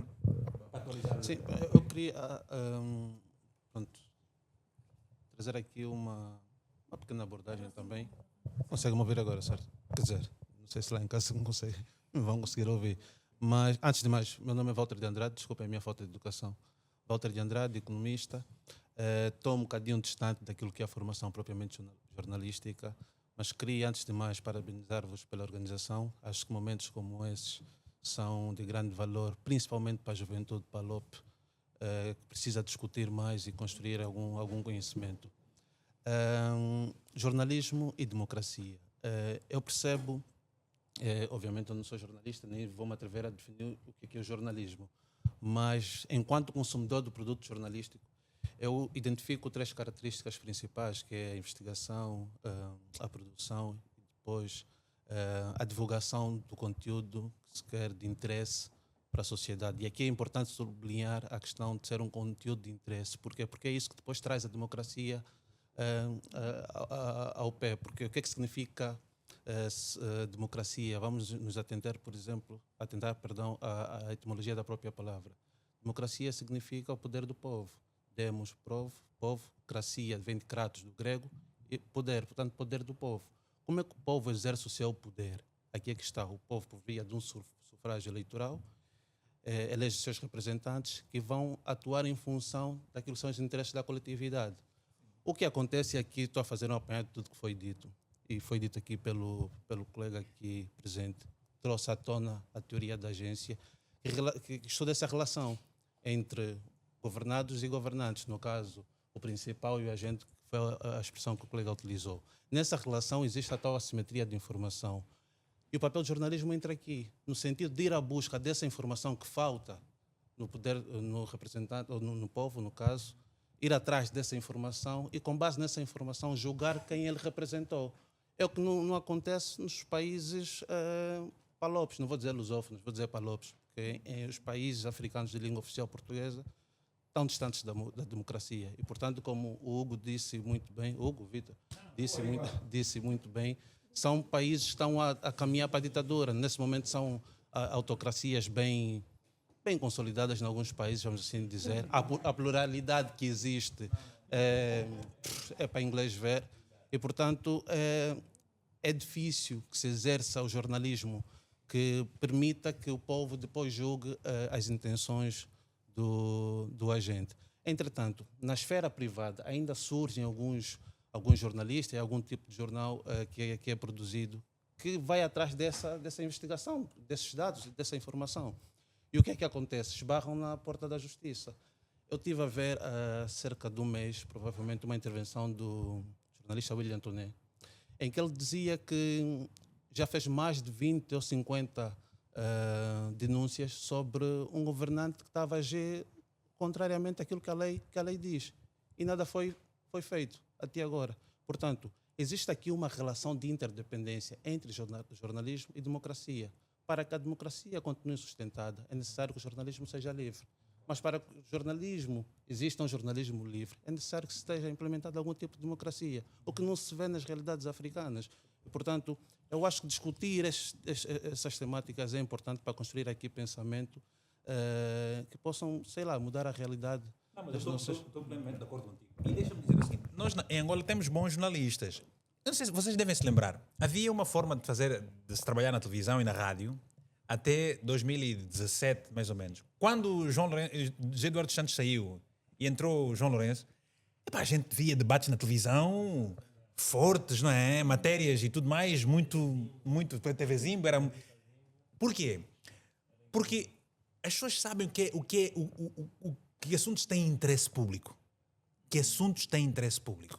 E, portanto, quando se sabe que assunto tem interesse público, também sabemos como é que temos de debater, como é que temos que cobrir, como é que temos que tratar aquele assunto. E as pessoas sabem. Agora, o nosso problema é exatamente a nossa déficit de democracia que temos, com uma interferência política de bradar os seus, com uma justiça que é cega a todos os títulos, né? Parece aquela tia que tem lá aquela coisa no rosto, e depois o cidadão é penalizado. O jornalista não consegue fazer o seu trabalho, porque ele está altamente limitado e profundamente condicionado e intimidado muitas vezes, e portanto ele não consegue. O que é que ele faz? Ele faz mesmo propaganda. Portanto, ele faz... Já que é uma sociedade de espetáculo também em que vivemos, não é? Tu quase que dás mais entretenimento propriamente do que informação a quem está do outro lado. Esse ciclo. Terminar de que forma? Como assim? Sim. Deixa eu ver a questão. Mas qual é a questão? Como terminar esse ciclo? Ela está a coordenar isto. Qual é a questão? Qual é a questão? Estão a ver? A minha mensagem final, que eu vi aí no vosso guião, que é para dar num minuto para cada um de nós, vou deixar aqui uma mensagem muito interessante. Faça um favor. Tá bem. Sabemos que a falta de profissionalismo, nós nos países dos palopes, em termos de jornalismo, não conseguem fazer um jornalismo como deve ser. E este ciclo já, digamos assim, já temos esse ciclo já há bastante tempo. Como nós devemos acabar com este ciclo? 30 segundos, que eu sei que há ali um colega que ainda quer dizer qualquer coisa para nós concluirmos, não é? Eu tive a experiência, além de trabalhar em Portugal, bem, eu sou de Moçambique, não é? Cresci em África até aos 12 anos. Em Portugal trabalho há 30, como jornalista, mas também, durante 2 anos, eu fui para Cabo Verde. Eu quis ter a experiência de trabalhar num país, exatamente como tu dizes aqui, um país africano, de um dos PALOP, Cabo Verde, por exemplo. E tu dizias há pouco, Vítor, que é um dos melhores exemplos, mas atenção, uma coisa é aquilo que os números nos dizem, os tais rankings de que tu falavas, e estou de acordo, mas outra coisa é tu sentires na prática. E, efetivamente, eu sou muito da prática, não é? Eu posso ouvir muita coisa, mas eu quero sentir, como o exemplo que eu dei do Ciclone Idai, como é que é na prática. Não, em Portugal diziam que aquela imagem está a acontecer, aquilo está a acontecer. Eu estou no terreno, eu estou no local. Com certeza, não é? Sim, mas respondendo, a questão é... Eu, em Cabo Verde, senti na pele e fui diretora de informação. Comecei como correspondente, estava na Ilha do Sal primeiro, depois tive o convite para ser diretora de informação e mudei para a capital do país, para a cidade da Praia. E fui diretora de informação. Eu estive 2 anos na televisão de Cabo Verde e na rádio de Cabo Verde, TCV e RCV. Portanto, eu tenho esta experiência de perto. Eu, como diretora de informação, fui pressionada variedíssimas vezes. Eu recebia chamadas de assessores que impunham a presença daquele ministro e daquele secretário de Estado no meu jornal, no jornal que eu assinava, não é? Porque eu coordenava, além de ser diretora de informação, editava, estava na Regi, fazia tudo lá. Um diretor de informação é polivalente, não é? Como em Portugal, em que se delegam funções. Isso não existe em Cabo Verde, não é? E neste momento continua a ser assim. É muito assim, claro que eu tinha editores e tal, mas tu estás muito em cima, não é? Estás ali. Eu nunca fui para casa sem ter estado na Regi, não é? Eu estava até o final do jornal, na Regi, além de o alinhar, fazer tudo. Portanto, e eu tinha de ter a coragem, e tive, daí ter sido afastada, e tive de dizer várias vezes, não faz sentido o senhor ministro vir ao jornal. Não, quero dar os sentimentos às vítimas daquele acidente que aconteceu na Marginal da Praia. Não, sinceramente, né? Não, quer dizer, e a palavra ali, quer dizer, tu tens de ir além desse medo que te é quase que incutido, como aqui alguém dizia, o medo de se fazer o jornalismo bem feito nos PALOP devido às ameaças. Agora pensemos o seguinte, e vou concluir. Se em Portugal nós somos ameaçados, eu fui perseguida várias vezes, eu fui ameaçada, eu mudei de casa várias vezes para fazer um trabalho, por exemplo, sobre o Dayson Camará. Não sei se este nome vos diz alguma coisa, se não disser, procurem, por favor, já que vocês também têm interesses, tal como eu tenho por África. Dayson Camará, um jovem da vossa idade, eu tenho mais de 50, vocês são muito jovens, ele tem cerca de 20 e poucos anos e foi condenado a 12 anos de cadeia. Era um militar, tropa de elite dos comandos, e foi acusado de homicídio. Um homicídio que, na verdade, para mim, nunca foi provado, porque havia ali uma série de nuances, uma série de falhas. Eu investiguei até à última, eu fui ameaçada, eu pus o trabalho no ar debaixo de todas as ameaças. Então vamos dar-te um tiro e vamos acabar contigo. E eu, claro, né, tu levas isto a sério. As ameaças no jornalismo têm de ser levadas a sério. Fala-me a voz da experiência. Então eu andei ali durante muito tempo em casas diferentes, em espaços diferentes, para conseguir pôr o trabalho no ar. O trabalho foi para o ar. Ele foi condenado na mesma, é verdade. Ele tem saído em precárias de vez em quando, etc. E ele tinha uma forma de fugir aqui. O que é que ele podia ter dito? Este jovem que foi atirado para a cadeia por alguém, atenção, isto é investigação, por alguém que eu descobri nas minhas pesquisas, aquele inspetor estava envolvido num outro processo acusado do crime de falsificação de documentos. Portanto, é muito provável, não estou a afirmar, não estou a ser afirmativa, mas é muito provável que ele tenha também falsificado aquele documento que atirou para a cadeia aquele jovem chamado Dayson Camará. Portanto, isto foi muito doloroso. Quando um juiz diz que ninguém se suicida com uma G3, porque havia ali um caso de é suicídio ou é homicídio, e eles preferiam dizer que era homicídio porque era mais fácil, era a única pessoa que se encontrava no local. Então, mas por ser a única pessoa que estava no local, significa automaticamente que ele é o culpado daquele homicídio, aquele jovem negro. Quer dizer, ele estava de folga, aquilo aconteceu numa sexta-feira. Ele foi convocado para ir substituir alguém numa sexta-feira. E ele, como era muito voluntarista, disse que sim, eu vou, muito bem. Então, aquilo acontece naquele dia. Aquele jovem, provavelmente o colega suicidou-se, mas disseram que não, foi um homicídio. Ele matou o colega, que é uma coisa muito rara nas Forças Armadas, se pensarem comigo. Na história das Forças Armadas, é mais fácil acontecerem os suicídios do que os homicídios. Dificilmente um jovem militar fardado vai matar o seu outro camarada, não é? É muito difícil isto acontecer. Não é que não aconteça, mas é muito difícil. É mais fácil o suicídio acontecer. Mas isto para dizer que ele realmente... Estão-nos a dar o sinal, não é? Que chegou o momento. Ele realmente acabou por ser condenado e, sob grandes pressões, eu fui até ao fim. Havia um outro colega de um outro canal, que eu não vou dizer qual foi, que também estava a investigar e não conseguiu. Ele cedeu à pressão e não foi até ao fim da investigação. Eu fui até ao fim e pus o trabalho no ar, aquilo saiu, aquilo chocou os portugueses, teve uma audiência incrível, que parou o país na altura. Dayson Camará ficou na memória de muita gente. Portanto, procurem a história de Dayson Camará. Então, é importante, concluindo, se nós temos estas ameaças, se nós temos medo na Europa, não é? Na dita democracia quase perfeita, imaginemos, claro, nos países de expressão africana. É muito difícil. O teu trabalho da Guiné-Bissau traz aquele senhor... Acho que sabemos quem estamos a falar. Há uma senhora que teve que fugir de lá para cá. Também. Exatamente. Uma jornalista da Rádio Capital. Da Rádio Capital que fugiu da rádio, ela interrompeu a emissão. 10 segundos só para dizer como é que se combate isto, depondo estes tipos de regimes. Porque, na minha perspectiva, o jornalismo e a democracia são duas realidades idênticas ou duas facetas da mesma moeda. Onde há democracia tem de haver necessariamente jornalismo livre, investigativo, no sentido de transmitir informação. Dando um exemplo, Guiné-Bissau, agora, houve eleições. Não foi possível os jornalistas transmitirem a informação relativamente aos resultados eleitorais. Não é uma democracia. Como é que se combate isso? Depondo estes regimes. É a única forma de se fazer isso. Onde há democracia tem de haver necessariamente jornalismo. Isto é indissociável. Como é que se combate isto? Depondo. É a única solução, não há outra. Ok, boa tarde. O meu nome é Edson da Veiga, sou mestrando em Engenharia Informática e Computadores e fugindo um bocado dessa questão só no contexto PALOP, mais globalizado, eu vou um bocado na minha infância. O gosto por ser um noticiário veio da minha educação e dos incentivos do meu pai, que me colocava-me ao lado dele para ver o noticiário. E daí fui criando o gosto e criei o hábito de todos os dias, de manhã, antes de fazer qualquer coisa, tirar um tempinho para atualizar a informação. Mas o que eu reparo no dia a dia é que uma boa parte dos jovens já não tem o mesmo interesse pelo noticiário. E aí é que temos o problema do fake news, porque a principal fonte de consumo deixou de ser a televisão e a rádio, passou a ser o dispositivo móvel que temos connosco. Só que eu acho que há uma necessidade de haver uma modernização por parte das rádios, das TVs, na forma que se faz a notícia, da forma que se faz a TV, que se faz a rádio, para atingirmos essa nova sociedade que temos. Porque se formos ver, por exemplo, nos países palopes, eu tenho uma percepção que cada vez mais temos sociedades menos politizadas, com pessoas com cada vez menos interesse, mas esse desinteresse é por falta de informação. Porque muitas vezes temos os partidos políticos que tentam, de uma certa forma, apanhar a política e apropriar-se e fazer o povo ter o desinteresse pela política.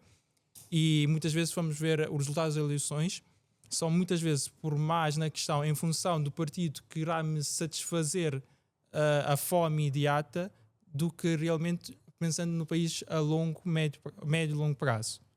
Então, a minha pergunta que vai é muito naquela questão. Qual é o caminho que as televisões e as rádios devem percorrer para que um adolescente consiga sentir também esse prazer? Porque, por exemplo, eu acordo às 6 da manhã e das 6 da manhã até às 7 estou aí entre a RTP, a CNN, a SIC Notícias, a tentar encontrar um canal que seja estável naquela manhã para ver as notícias. Porque, sinceramente, eu já estou farto de ver notícias da Ucrânia, da Palestina. Também tem isso aí. Ou então notícias dominadas pelo Chega. Nunca te falam da África. A questão é aquela questão de, por exemplo, há necessidade de realmente ter notícias que têm impacto real e que nos, eduque a sociedade. Eu acho que faz falta isso. Não, deixa eu responder-te isso. Os meios convencionais, assim devemos chamá-los, não é? Já estão nas redes sociais também. Tu podes ver, e claro, não tens emissão em direto no Instagram da TVI, mas tens cortes e eles vão pondo lá para as pessoas estarem informadas. Agora, meu irmão, é o seguinte. O meu pai, quando cresceu, ele não tinha televisão, só tinha mesmo rádio. Então ele não tinha hipótese. De todas as coisas que ele pudesse fazer naquele dia, havia uma que era interessante, então era ouvir rádio. Eu, quando ainda hoje estava a falar com os meus amigos em Malange, naquele tempo nosso telefone era mais ou menos igual a esse e tinha que pôr um cadeado que é para trancar, né? Pronto. Mas nós descobrimos um jeito de ligar mesmo com o telefone trancado, que era bater ali várias vezes e aquilo, tipo 21 511 2 né? Até 511 ligávamos assim. Os tempos mudaram, meu irmão, e há coisas que nós não conseguimos agarrar, travar. São as mutações das nossas sociedades e, portanto, eu incentivo os meus filhos a ler. Tem lá muitos livros em casa, mas cada um também tem os seus gostos. Estás a ver? Tu até podes incentivá-lo, vai, lê, exige, ele até pode ler enquanto está contigo, mas não vai para frente. Mas a minha questão é que está. Eu concordo que o tempo mudou. Sim. E as redes de comunicação convencionais terão que mudar. A minha questão é mesmo isso. Não, eu acho que os meios têm se adaptado, têm procurado estar próximo das pessoas. E atenção, a forma como se escreve, como se divulga uma informação no Instagram é diferente da do Facebook, e eles têm esse cuidado de trazer essa comunicação para o Facebook, para o Instagram, para o TikTok, para o YouTube, os cortes, as partes, os debates, como é que se faz, para estar perto desta camada da sociedade que não liga a televisão. Não é que não se senta para assistir, é que sequer liga a televisão. Eu acho que uma das formas de se combater isto não é tanto deste lado do jornalismo, mas precisamente do outro lado de casa. Como disse há pouco tempo, quando nasceu e cresceu, era o seu pai que quase que o obrigava a estar ali ao lado. Hoje em dia é muito raro acontecer isto. Muito raro. Portanto, o trabalho começa em casa. Em casa, com cada um, os sobrinhos, os filhos, para quem tem em casa. Não é tanto aqui, porque o jornalismo tenta até traduzir a informação conforme o meio, como o Vitor estava aqui a dizer, de forma mais acessível dependendo da notícia para todas as camadas, o meu trabalho começa lá em casa. Porque se eu não incentivar o meu filho a ler ou a ver o jornal, ou etc, etc, claro que ele, por mais que a notícia apareça lá com bonequinhos, como por exemplo, claro que ele não vai ter esse interesse. Agora sim, também tu, é assim, mesmo aqui em Portugal, é preciso olhar para a realidade. Pá, eu até posso ter muita vontade de assistir um telejornal com o meu filho. Mas o meu filho, coitado, vou dar o exemplo do meu filho, acorda às 7h20, sai de casa às 7h40. Ele volta só por volta das 16, 17 horas. Faz os exercícios de casa. Pega na roupa, vai apanhar o autocarro, vai para o futebol. Está lá no futebol das 6 até às 8. Vou buscá-lo às 8h30. Chega a casa, o que resta no miúdo é tomar banho, comer e dormir. Portanto, isto é... Que violência, né, Vitor? Não, fim de semana, de manhã tem futebol. De manhã tem futebol. Hoje foi jogar futebol de manhã. Vem partido. Vamos almoçar, fomos almoçar fora hoje. Vim para aqui e deixei-o a brincar. E quando pode brincar um bocadinho, brinca. E foi comprar, olha, vinha para aqui, foi comprar cadernos, porque os cadernos dele são recarregáveis. Então fui comprar folhas. Epá, e eu acho que a vida...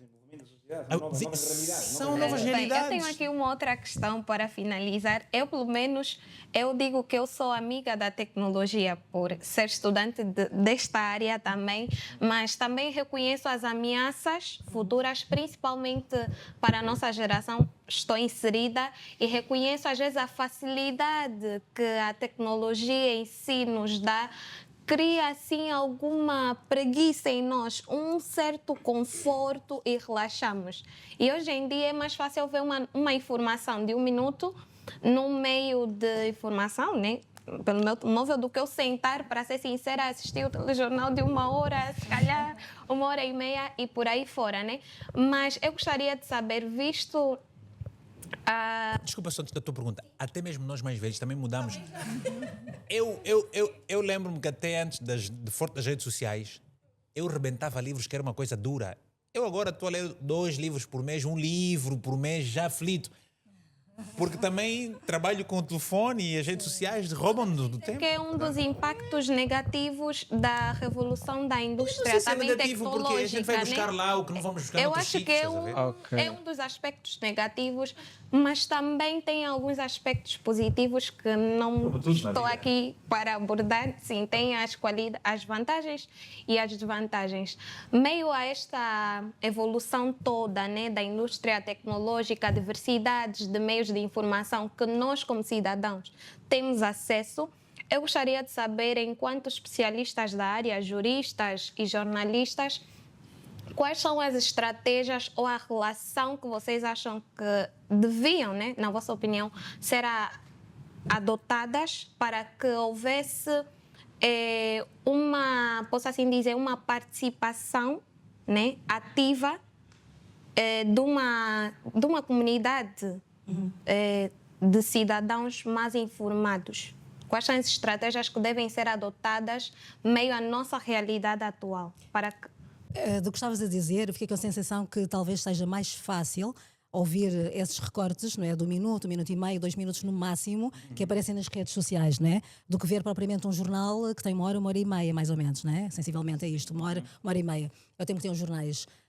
E por outro lado, talvez porque as notícias sejam sempre as mesmas nos mesmos canais. Se vocês repararem, são sempre o alinhamento é igual. A primeira notícia, a notícia de abertura de qualquer jornal, né, na RTP, quer na RTP, quer na SIC, quer em todos os canais, como se tivesse sido combinado, mas não foi, exato. Mas não foi combinado, não é? Portanto, é interesse público, tal e qual. Portanto, eu entendo isso por um lado, não é? Mas, por outro lado, quando falamos das redes sociais, eu sou pouco ligada às redes sociais, eu só vou exatamente àquilo que me interessa. Eu sou aquela pessoa que protege a minha mente, mas desde sempre. Desde miúdo foi assim. E entrei nas redes sociais porque alguém criou uma página do Instagram um dia, alguém criou uma página do Facebook, porque dizem-me não faz sentido que não estejas nas redes sociais. Muito bem. Agora, eu sou ainda aquela pessoa, e são poucas as pessoas que fazem isto talvez, que imagina, existe um vídeo de 1 hora e meia no Instagram.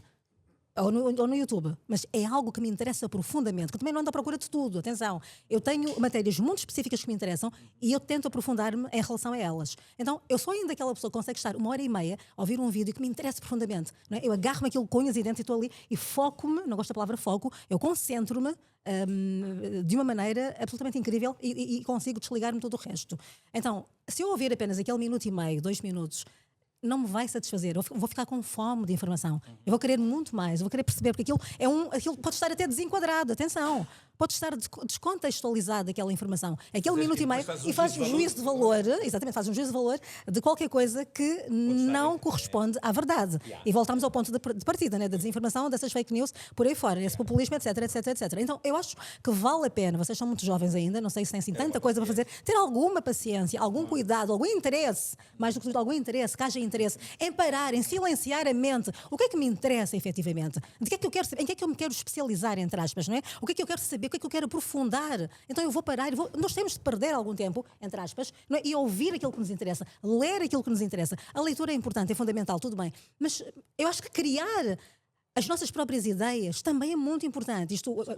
Exatamente, isto quem está a fazer doutoramentos aqui sabe que é muito importante, não é? O que nos ensinam no doutoramento é a criação também de pensamento, nós temos de ter pensamento crítico, né? Consciência crítica, completamente. E criar as nossas próprias ideias, ir além daquilo que está, ou seja, não reproduzir apenas aquilo que já foi dito por 50 mil pessoas, né? Ir além disso.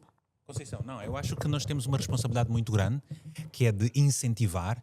E é por isso que a Conceição tira do seu tempo para estar numa tertúlia como esta, para partilhar a experiência, porque todos nós conhecemos a Conceição há muitos anos, temos muito respeito pelo trabalho que faz, tem credibilidade, é uma voz com autoridade para o que nós temos estado a acompanhar.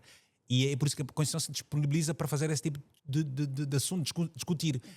Porque o que nos falta hoje em dia, em muitos casos, são referências, não é? E então, o que é que acontece? Sim, a Conceição tem razão, é preciso que nós não nos fiquemos pelos vídeos do minuto, porque o nosso desafio é trabalhar na educação das pessoas, na boa formação delas, em incentivar as pessoas ao estudo, não é só a ir à escola. Esse é o lado pedagógico do jornalismo. Sim, ao estudo, à formação, à necessidade imperiosa de... Ontem à noite, quando fui buscar o meu filho ao futebol, ele disse, mas por que tu não fazes perguntas? Entendes? Porque uma criança que tem 12 anos, é uma criança curiosa. Então, nós temos que suscitar isso às pessoas. Quer dizer, tu quando vais tens de ser uma pessoa curiosa. Pergunta. A minha filha, por exemplo, tem 10. Eu quando ela... Eu já fico preocupado com o que é que ela vai me perguntar, porque estás a ver? Aquilo é uma atrás da outra e é te encurralar cada vez mais, né? E é isso que nós temos de ter na juventude, porque depois tu, quando vais conversar, quando tu percebes exatamente quando é que um jovem, quando é que ele estuda, quando é que ele lê, porque ele tem curiosidade, porque ele faz perguntas muito assertivas, com lógica, e isso faz toda a diferença nas pessoas. E não é um vídeo de 1 minuto, que tu vais ver exatamente, em 10 minutos, vês 15 vídeos, mas depois não viste nada. Percebe? Não retens absolutamente nada. Eu estou por esses dias a assistir acabei uma e comecei a assistir a uma série e já tenho vontade de correr a casa para ver o último capítulo, que é sobre espiões pelo mundo, né? Espiões em ação. Porquê que eu preciso de ver? Porque eu lido com muitas pessoas aqui no meio mesmo de ter um bofia já. Entendes? Eu tenho que saber estudar comportamentos, tempos e essas coisas todas, né? Eu tenho que assistir porque eles explicam essas coisas. Se não vou ler um livro, ok, mas posso ouvir essas pessoas e cultivar essa paciência que as pessoas quase não têm. É um desafio muito grande. É um vazio, muitas vezes, que é preenchido por essas nuances de 1 minuto, 30 segundos. Tu tens hoje a proliferar um universo de ignorância que é brutal. E depois as pessoas tão ignorantes sentem-se corajosas para dizer muitas cenas. Eu rio umas vezes quando vejo, porque eu por exemplo estou nas redes sociais e eu até ganho dinheiro com as redes, e esse mês vou ganhar muito dinheiro com certeza, porque depois com Guiné-Bissau, mas é honesto, não estou a ser sincero, não, mas YouTube, mas é exatamente isso. Só que aí está, entendes, eu entreguei a minha carteira, né? Porque quero fazer publicidade. Eu fiz a campanha da TAG, quero fazer publicidade, quero apresentar eventos, quero isso e aquilo. Eu não posso trabalhar não posso ter a posta de carteira, tive que entregar. Vou denunciar. Tive que entregar, entende? Só que assim, mas eu estando nas redes sociais, por exemplo, tenho responsabilidade com quem me vê, com quem me ouve, entendes? E porque as pessoas criaram uma confiança, né? Não, se o Vítor Hugo Mendes está a dizer isso, é porque é verdade. Então, eu tenho já esta responsabilidade, né? Com o que vou dizer e tudo mais. E credibilidade. Portanto, há dias alguém chegou e quis que eu fizesse uma cena qualquer e até tinha dinheiro para me pagar. Epá, eu até preciso do kombu, tenho contas para pagar. Aqui o que não falta é faturas em casa, né? Mas eu não fiz. Porque choca com a tua credibilidade, porque a verdade daquilo está muito distante e eticamente conduzir a pegar aquele trabalho não é correto, percebes? Além de que não te identificas muitas vezes. E às vezes não me identifico. E, portanto, tudo isso conta. E são desafios que nós temos connosco e são desafios que nós temos que temos também com a sociedade. É só uma nota para dizer o seguinte: como é que se combate isto? Esse combate é interno, é subjetivo. Porque é verdade que talvez possa ser para alguns mais fácil ver um vídeo de 1 minuto, mas isto é uma questão de interesse. Eu há dias, por acaso, fiquei 1 hora e tal a ver um vídeo que era do Vítor, por acaso, sobre a Guiné. Fiquei lá porque tinha interesse naquilo e fiquei lá. A maior parte de quem está cá, ou seja, isto vai resultar num vídeo de não sei quanto tempo. A maior parte, se eu perguntar quem é que ficaria aqui para ver o vídeo de 1 hora, talvez ninguém. Mas estão cá hoje, perderam 1 hora. Mas talvez não ficariam no telemóvel ou no computador a ver. Porquê? Porque isto não faz sentido. Portanto, este problema é um problema interno, subjetivo. Portanto, cada um tem de se resolver consigo mesmo para ultrapassar este problema. Sim. Eu talvez não ficaria a ver isto, não sei, eventualmente peixe. Ou seja, eu seleciono aquilo que eu tenho interesse ou não. Este filtro, cada um de nós. Independentemente de quem esteja a falar, mas que claro, que está a falar. Mas, exatamente, mas por exemplo, tenho credibilidade do vídeo, que é uma pessoa que eu acompanho. Ok, eu vou ver e tinha interesse naquele assunto. Fiquei lá mais de 1 hora a ver. E ainda recuei em alguns porque queria ouvir bem, perceber, recuei. Ou seja, perdi mais de 1 hora a ver aquilo. Recuei, fui ver outro. Ok. Portanto, tinha interesse naquilo. Mas é exatamente isso. Imagina, eu fui, e devo ter sido o único jornalista agora nos últimos 6 meses ou 3 meses. Deve ter sido o último jornalista que nos últimos 2 ou 3 meses falou com o Sissoko Embaló. E por que ele aceitou falar comigo? Entendes? Ele também sabe. Vou falar com este porque este é mediatizado, vai levar a minha voz, vai isso e aquilo, e não é... mas pronto, aí então a expectativa dele, a minha ambição, o desafio é meu e tudo mais. Então, há interesses de ambas as partes. Há interesse de ambas as partes. Eu acho que é o seguinte, eu também, e graças a Deus hoje, mesmo a televisão, nós podemos escolher as coisas. Eu, a partir de um certo momento, afasto o telefone, estou a ver o telejornal. Como é que eu faço? Vou ver o que é que a TVI está a dar, o que é que a SIC está a dar, o que é que a CNN está a dar, o que é que a National Geographic está a passar. Eu assisto. E às vezes assisto com papel, para tirar notas, estás a ver? Das coisas que estão a acontecer e tudo mais. Daquilo que me interessa. Um debate, eu adoro debates, por exemplo. Vão acontecer as presidenciais, então o que é que está a falar? Ontem eu não podia estar a ver televisão, felizmente a CMTV tem rádio também e transmite o debate em simultâneo com a rádio. Estava a ouvir, eu tenho que parar para ouvir aquilo. Porque é cultura geral. Tu estás a cultivar conhecimento. E mais, convém estares por dentro daquilo, porque são elementos e gente da política que tu um dia poderás entrevistá-los. Portanto, convém tu saberes minuciosamente em relação a cada ideia daquelas pessoas, não é? Um debate de ideias, tu vais ter de confrontar com isso, provavelmente, não é? Portanto, se nós estivermos atentos a isso enquanto jornalistas, eu muitas vezes, o meu namorado está ali, ele sabe, muitas vezes eu não consigo ver no momento em que passa, não consigo. Outras vezes, não é? Ele sabe. E ele consome muita televisão. Eu, que trabalho em televisão, já não aguento. Então, eu seleciono, eu sei exatamente aquilo que me interessa. E muitas vezes não quero, eu prefiro não. Então o que é que eu faço no trabalho? Tu sabes isso, nós temos aquela possibilidade de ver, não é? Como nós quisermos, tal e qual, não é? Eu carrego no botão e consigo ver. Portanto, eu vejo tudo aquilo que me interessa, os debates presidenciais, obviamente que me interessam, como jornalista tenho de ver, como cidadã também interessaria, mas por acaso também sou jornalista, interessa ainda mais, não é? Então, se eu não vir naquele momento, não quer dizer que eu não seja uma pessoa desinteressada. Não, eu vejo no dia seguinte, não é? No dia seguinte, ou 2 dias depois até já me aconteceu, eu vou lá, eu recuo e vejo e consigo perceber quais são as ideias. Hoje temos um fenómeno, por exemplo. Não, mas outra coisa só para terminar aqui, que é a necessidade das escolhas que cada um tem que fazer. A necessidade das escolhas que cada um tem que fazer. Desculpa só. A necessidade das escolhas que cada um tem que fazer para se cultivar. Eu, por exemplo, não conheço os músicos, não conheço desportistas, não conheço ninguém. Epá, porque não fazem parte da minha mostra representativa daquilo que é o meu trabalho. E, portanto, vocês também não têm que se preocupar com tudo. Foquem-se com aquilo que é necessário para a vossa área de formação, para o vosso interesse do conhecimento geral, porque isso faz toda a diferença. Okay? Agora, nós temos uma certa obrigação de saber um pouco mais das coisas, não é? Mas, epá, eu não trabalho com desporto, logo, o desporto pode ficar ali em 1% dos meus interesses. Mas com política africana, então, o que é que está acontecendo em Cabo Verde? Vai a Guiné-Bissau, vai a São Tomé e Príncipe, vai a conhecer os nomes das pessoas, essa coisa toda, epá, Como é que vocês veem o jornalismo daqui a 15, 20 anos? Que mudanças vocês acreditam que vai haver? Olha, de Portugal vai falar a Conceição porque tem de todo mais experiência do que nós, mas eu acho que é o seguinte, o jornalismo vai continuar a ser uma profissão apaixonante, independentemente da geografia. Vai continuar a ser uma profissão que certamente ninguém vai lá para ficar rico, a menos que queira ser corrupto ou ser corrompido e depois aguenta. Pronto, isso é outra coisa.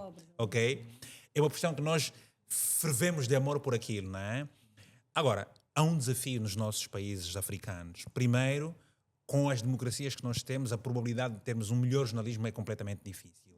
E eu disse-vos aqui há pouco tempo que nós temos governos autocratas têm alergia a jornalismo puro e duro, independente. O que eles querem fazer rapidamente é comprar os órgãos que vão se esticando um bocadinho mais para controlar as linhas e a controlar aquilo que se faz, porque isso acontece. Tu tens gente que nessas empresas em Angola, na redação, em que um telefonema vem e como o jornalista está muito vulnerável, ok?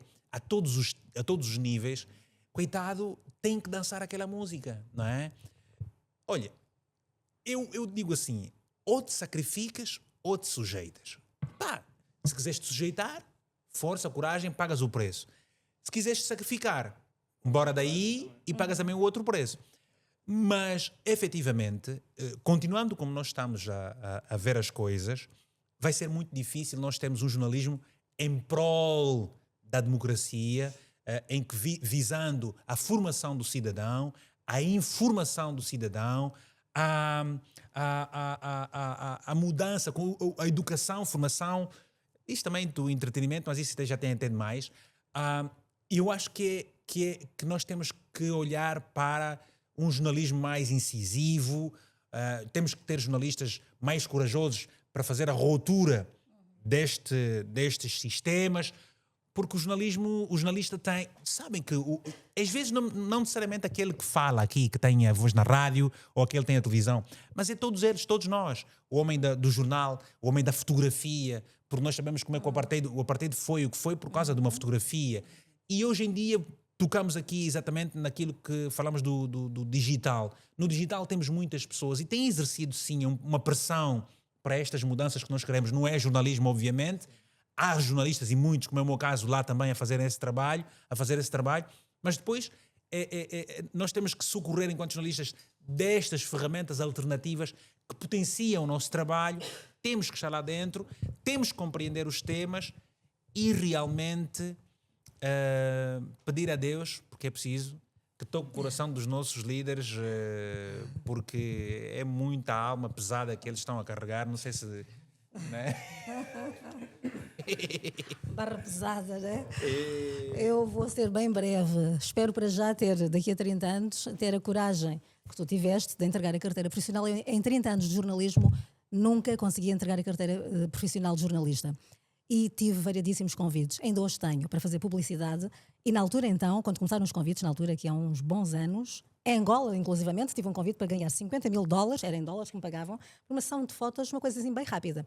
Tive um convite para ser o primeiro rosto do primeiro centro comercial em Angola, que como é que se chama? Né? Ou como é que quero? Deve ser. Há um outro, Bela, não sei, Bela Shopping. Bela Shopping, exatamente, Bela Shopping. Lembro perfeitamente ter sido abordada na rua, com o meu cabelão estava mais armado e aquela coisa toda. Então eu passava. Tens o rosto muito carismático da televisão, ninguém não passa despercebida a todo mas é curioso, porque as pessoas não têm aquela noção e consciência de que o jornalismo.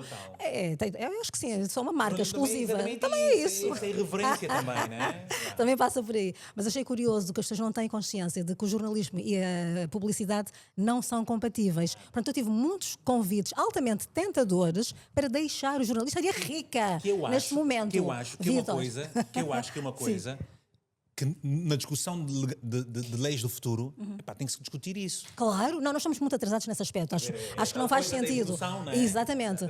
Mas, por exemplo, eu faço, de vez em quando, participações especiais nas nossas novelas da TVI e adoro fazer isso, adoro, tenho esse lado também. Nós temos uma certa versatilidade até, não é? Como jornalistas acabamos por ter isso. E gosto. Mas é curioso, então, se tu podes fazer participações especiais nas telenovelas, já entrei em filmes, longas-metragens, etc., porque é que também não nos deixam fazer publicidade? Exatamente. Portanto, isto é uma discussão que daqui a uns anos. Isto aqui não vai condicionar o teu trabalho do ponto de vista ético nem moral. Com certeza, né? Continuas a ser a mesma pessoa. Ganhas um bocadinho mais de dinheiro, porque somos muito mal pagos, não é? Precisamos disso. E precisamos disso, é verdade. Mas por acaso, eu até hoje, rapidamente, para dizer que eu nunca tive essa coragem, eu sinto que tenho uma história de amor. Não quer dizer que estejas mais ou menos ligado ao jornalismo, mas no meu caso, estou a falar por mim, em particular, eu nunca consegui fazê-lo por sentir que tenho uma história de amor com o jornalismo e por sentir que a minha imagem poderia ficar eventualmente beliscada caso me entregasse a publicidade, não é? Depois viam-me novamente a apresentar o jornal, a ser enviada especial, por aí fora, e depois a fazer novelas. Então eu pensei, bem, a imagem pode ficar beliscada de alguma maneira, mas isto é a minha perspectiva, atenção, isto é a minha forma de ver as coisas. Isso pesou muito nas minhas decisões. Sim, já mudaram um pouco. O grande público também já aceita. As pessoas já aceitam melhor. Então eu espero que tenha essa coragem um dia de o fazer, tal como tu tiveste. Agora, aquilo que eu sinto que houve diferença em 30 anos de jornalismo, comecei nos anos 90, é muito a questão da revolução do ponto de vista digital. Não é? É a revolução digital. Eu sou do tempo que trabalhávamos com fax. Eu sou do tempo que ia ter com as minhas fontes pessoalmente. Não é que hoje também não vá, não é? Mas já tenho outros mecanismos de combinar certas coisas por telefone, etc. Mais do que WhatsApp. Há outros mecanismos que eu aprendi, por exemplo, quando fiz o programa dos Estados Unidos em Washington. Enfim, que é para jornalistas de investigação, à escala global. Alguns dos que se destacam a nível mundial são convidados e aí tu aprendes tens uma série de ferramentas que eu prefiro que as pessoas achem que eu não tenho, não é? Que o pessoal não saiba, mas tu sabes e tens e estás protegido de alguma maneira. Não é? Portanto, isto do ponto de vista digital foi de facto uma grande revolução. E eu faço coisas, hoje tenho mecanismos e ferramentas nas mãos que antigamente não tinha, não é? Que há 10, 15, 20, 30 anos, então não tínhamos mesmo, não é? Sabem o que é ter o fax? Não é? Muitas vezes não tinhas tinta. Fax é que é, tens de falar, o fax fax é que é. Exato, fax não. É tipo uma cópia Não, vão pesquisar. Do sítio longe, sai num papel. A seguir ao Telex, já é posterior ao Telex, temos o Telex e temos o fax. Então eu acho que é isso, é mais nesse sentido. Agora, em termos, concluindo, do ponto de vista da evolução do jornalismo, do ponto de vista de conteúdos, eu não acredito que isso se altere muito. Não se pode alterar. Conhecimento, não há, isso é impossível. Portanto, o compromisso com a verdade vai se manter, que é o ponto 1 para mim, a descodificação, é este o grande papel do jornalista, é descodificar da melhor maneira possível para passar a mensagem que está lá em casa. Porque não adianta nada eu entrevistar um grande especialista na área da medicina, na área da ciência, que utiliza aqueles termos que ninguém vai compreender lá em casa se eu não descodificar. Há uma coisa de descodificar a mensagem. Vou-vos dar um exemplo para vocês perceberem o que é que a Constituição está a dizer. Estão a ver aquela cerimónia das outorgas dos 50 anos do Presidente da República? Sim. Aquilo é o impensável em televisão no século XXI. Completamente. Num país com responsabilidade, aqui em Portugal, como é que se fazia aquilo? Era filmar-se aquela atividade todo dia. Depois, fazer 1 minuto, 2 minutos num telejornal. Era o suficiente. Exatamente. Agora, ficar ali o dia inteiro. Agora o presidente vai condecorar o Joaquim Filipe, calçou sapato azul, está com uma gravata vermelha, nasceu em Malange, fez não sei o quê, está a receber a condecoração. Aquilo é um dos maiores absurdos que a televisão pública de Angola cometeu em 50 anos. E algo que se mantém, não é? De alguma foi maneira. agora. Acabou de acontecer, foi exatamente. Agora. Entende? Pronto. Eu acho que tens de esquecer que os jornalistas têm uma responsabilidade, né? Tudo bem, nós, enquanto estudantes, vamos aprendendo os termos. Por isso é que os jornalistas pedem respeito ao jornalista angolano, por causa desse tipo de aberrações. Tem responsabilidade, mas faz essas aberrações aí. É por isso que eu não fiquei lá. Sim, aprendem os termos científicos, aquilo que podemos assim dizer o português correto. Mas quem está do outro lado, em casa, existem pessoas letradas e pessoas não letradas. E têm também aquela responsabilidade de ter uma comunicação clara que chegue a informação para todos. Era disso que eu falava. Isso significa exatamente, descodificar. É extremamente importante. Se eu entrevistar um cientista, como tu falavas aqui dos termos científicos, e ele está-me a explicar a questão sei lá, ele ter feito um trabalho sobre o teste genético, foi das coisas mais difíceis que eu fiz, o teste genético, o que é que significa o teste genético? O teste genético, em medicina, é um teste de probabilidade que te vai dizer se tu tens 70%, 80% ou menos ou mais de probabilidade de ter um dia um cancro ou Alzheimer ou outra doença qualquer. Portanto, é o teste genético, um teste de probabilidade. Eu estou a resumir da melhor maneira possível.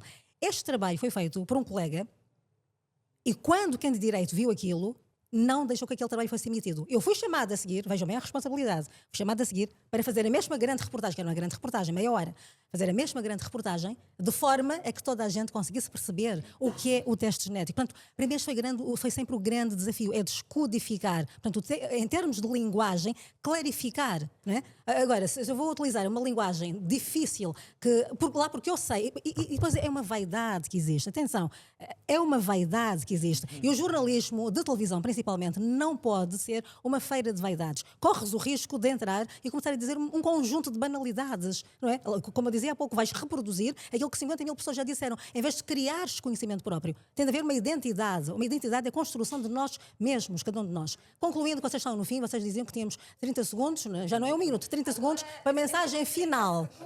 É na sequência do que eu estou a dizer, cada um de nós 30 segundos, exatamente. Então, eu rapidamente vou dizer isto, é uma provocação, como o colega dizia há pouco, que é um grande escritor, parabéns pelo teu trabalho, atenção. Rapidamente, há uma coisa que se chama dopamina, que vocês aqui são todos universitários, já devem ter ouvido falar. Dopamina é um neurotransmissor que nos dá a sensação de bem-estar. A dopamina, a libertação de dopamina é muito mais forte, é muito maior, inclusivamente, quando nós falamos constantemente de nós próprios, do que propriamente quando paramos para escutar quem está do outro lado. Muito obrigada. Para concluir, é isso? Bem, relativamente, eu penso, para concluir, eu dizer relativamente ao papel da democracia e o jornalismo, eu penso que o grande contributo ou a similitude que deve haver aqui é precisamente na transmissão de informação verdadeira, que se trata de uma absoluta veracidade dos factos e que seja uma informação de interesse público, não do público. Há uma diferença entre interesse público e interesse do público. Interesse do público é tudo aquilo que é fofoca, tudo aquilo que é sensacionalismo. Interesse público é aquilo que tem relevância social, ou seja, para perceber isso e descodificar o que é que significa isto. Isto significa que o jornalista deve perceber ou deve fazer-se a pergunta no sentido de qual é a relevância desta informação, ou seja, se eu não transmitir esta informação, há consequências negativas ou não. Ou seja, deve fazer este filtro. Portanto, eu penso que isto é que deve ser mais ou menos o papel do... Eu agradeço e espero que consigamos ter correspondido às vossas expectativas. Ok. É sempre muito bom falar de algumas coisas que com as quais nós trabalhamos e muitas vezes não somos percebidos, mas também para ajudar algumas pessoas que não estão por dentro da área a verem onde é que nós estamos e para onde é que a gente vai. Eu continuo a estar muito apaixonado pelo microfone, câmaras e papel e tudo mais, leituras. E onde quer que eu esteja, eu serei sempre isso, não é? Pronto, agradecer, está-se bem. Agora é hora de tirar fotografia. Eu trouxe livros para vocês comprarem também aqui. Meu irmão, o trabalho está tudo bem no Google aí, vão encontrar, isso é meio fácil. A gente não é, isso é mesmo, tipo, como é que se diz? É orgulho, é respeito, é consideração. Vocês encontram-nos facilmente, estão mais familiarizados. Vamos publicitar o quê? Pá, o nosso produto está escancarado. Vocês encontram-nos, e consumam. É uma marca que marca. Portanto, Conceição com os cabelos aqui, eu com o meu brinquinho, e eu vou dizer assim, eu não gosto de ondas, né? Porque eu nem sei nadar.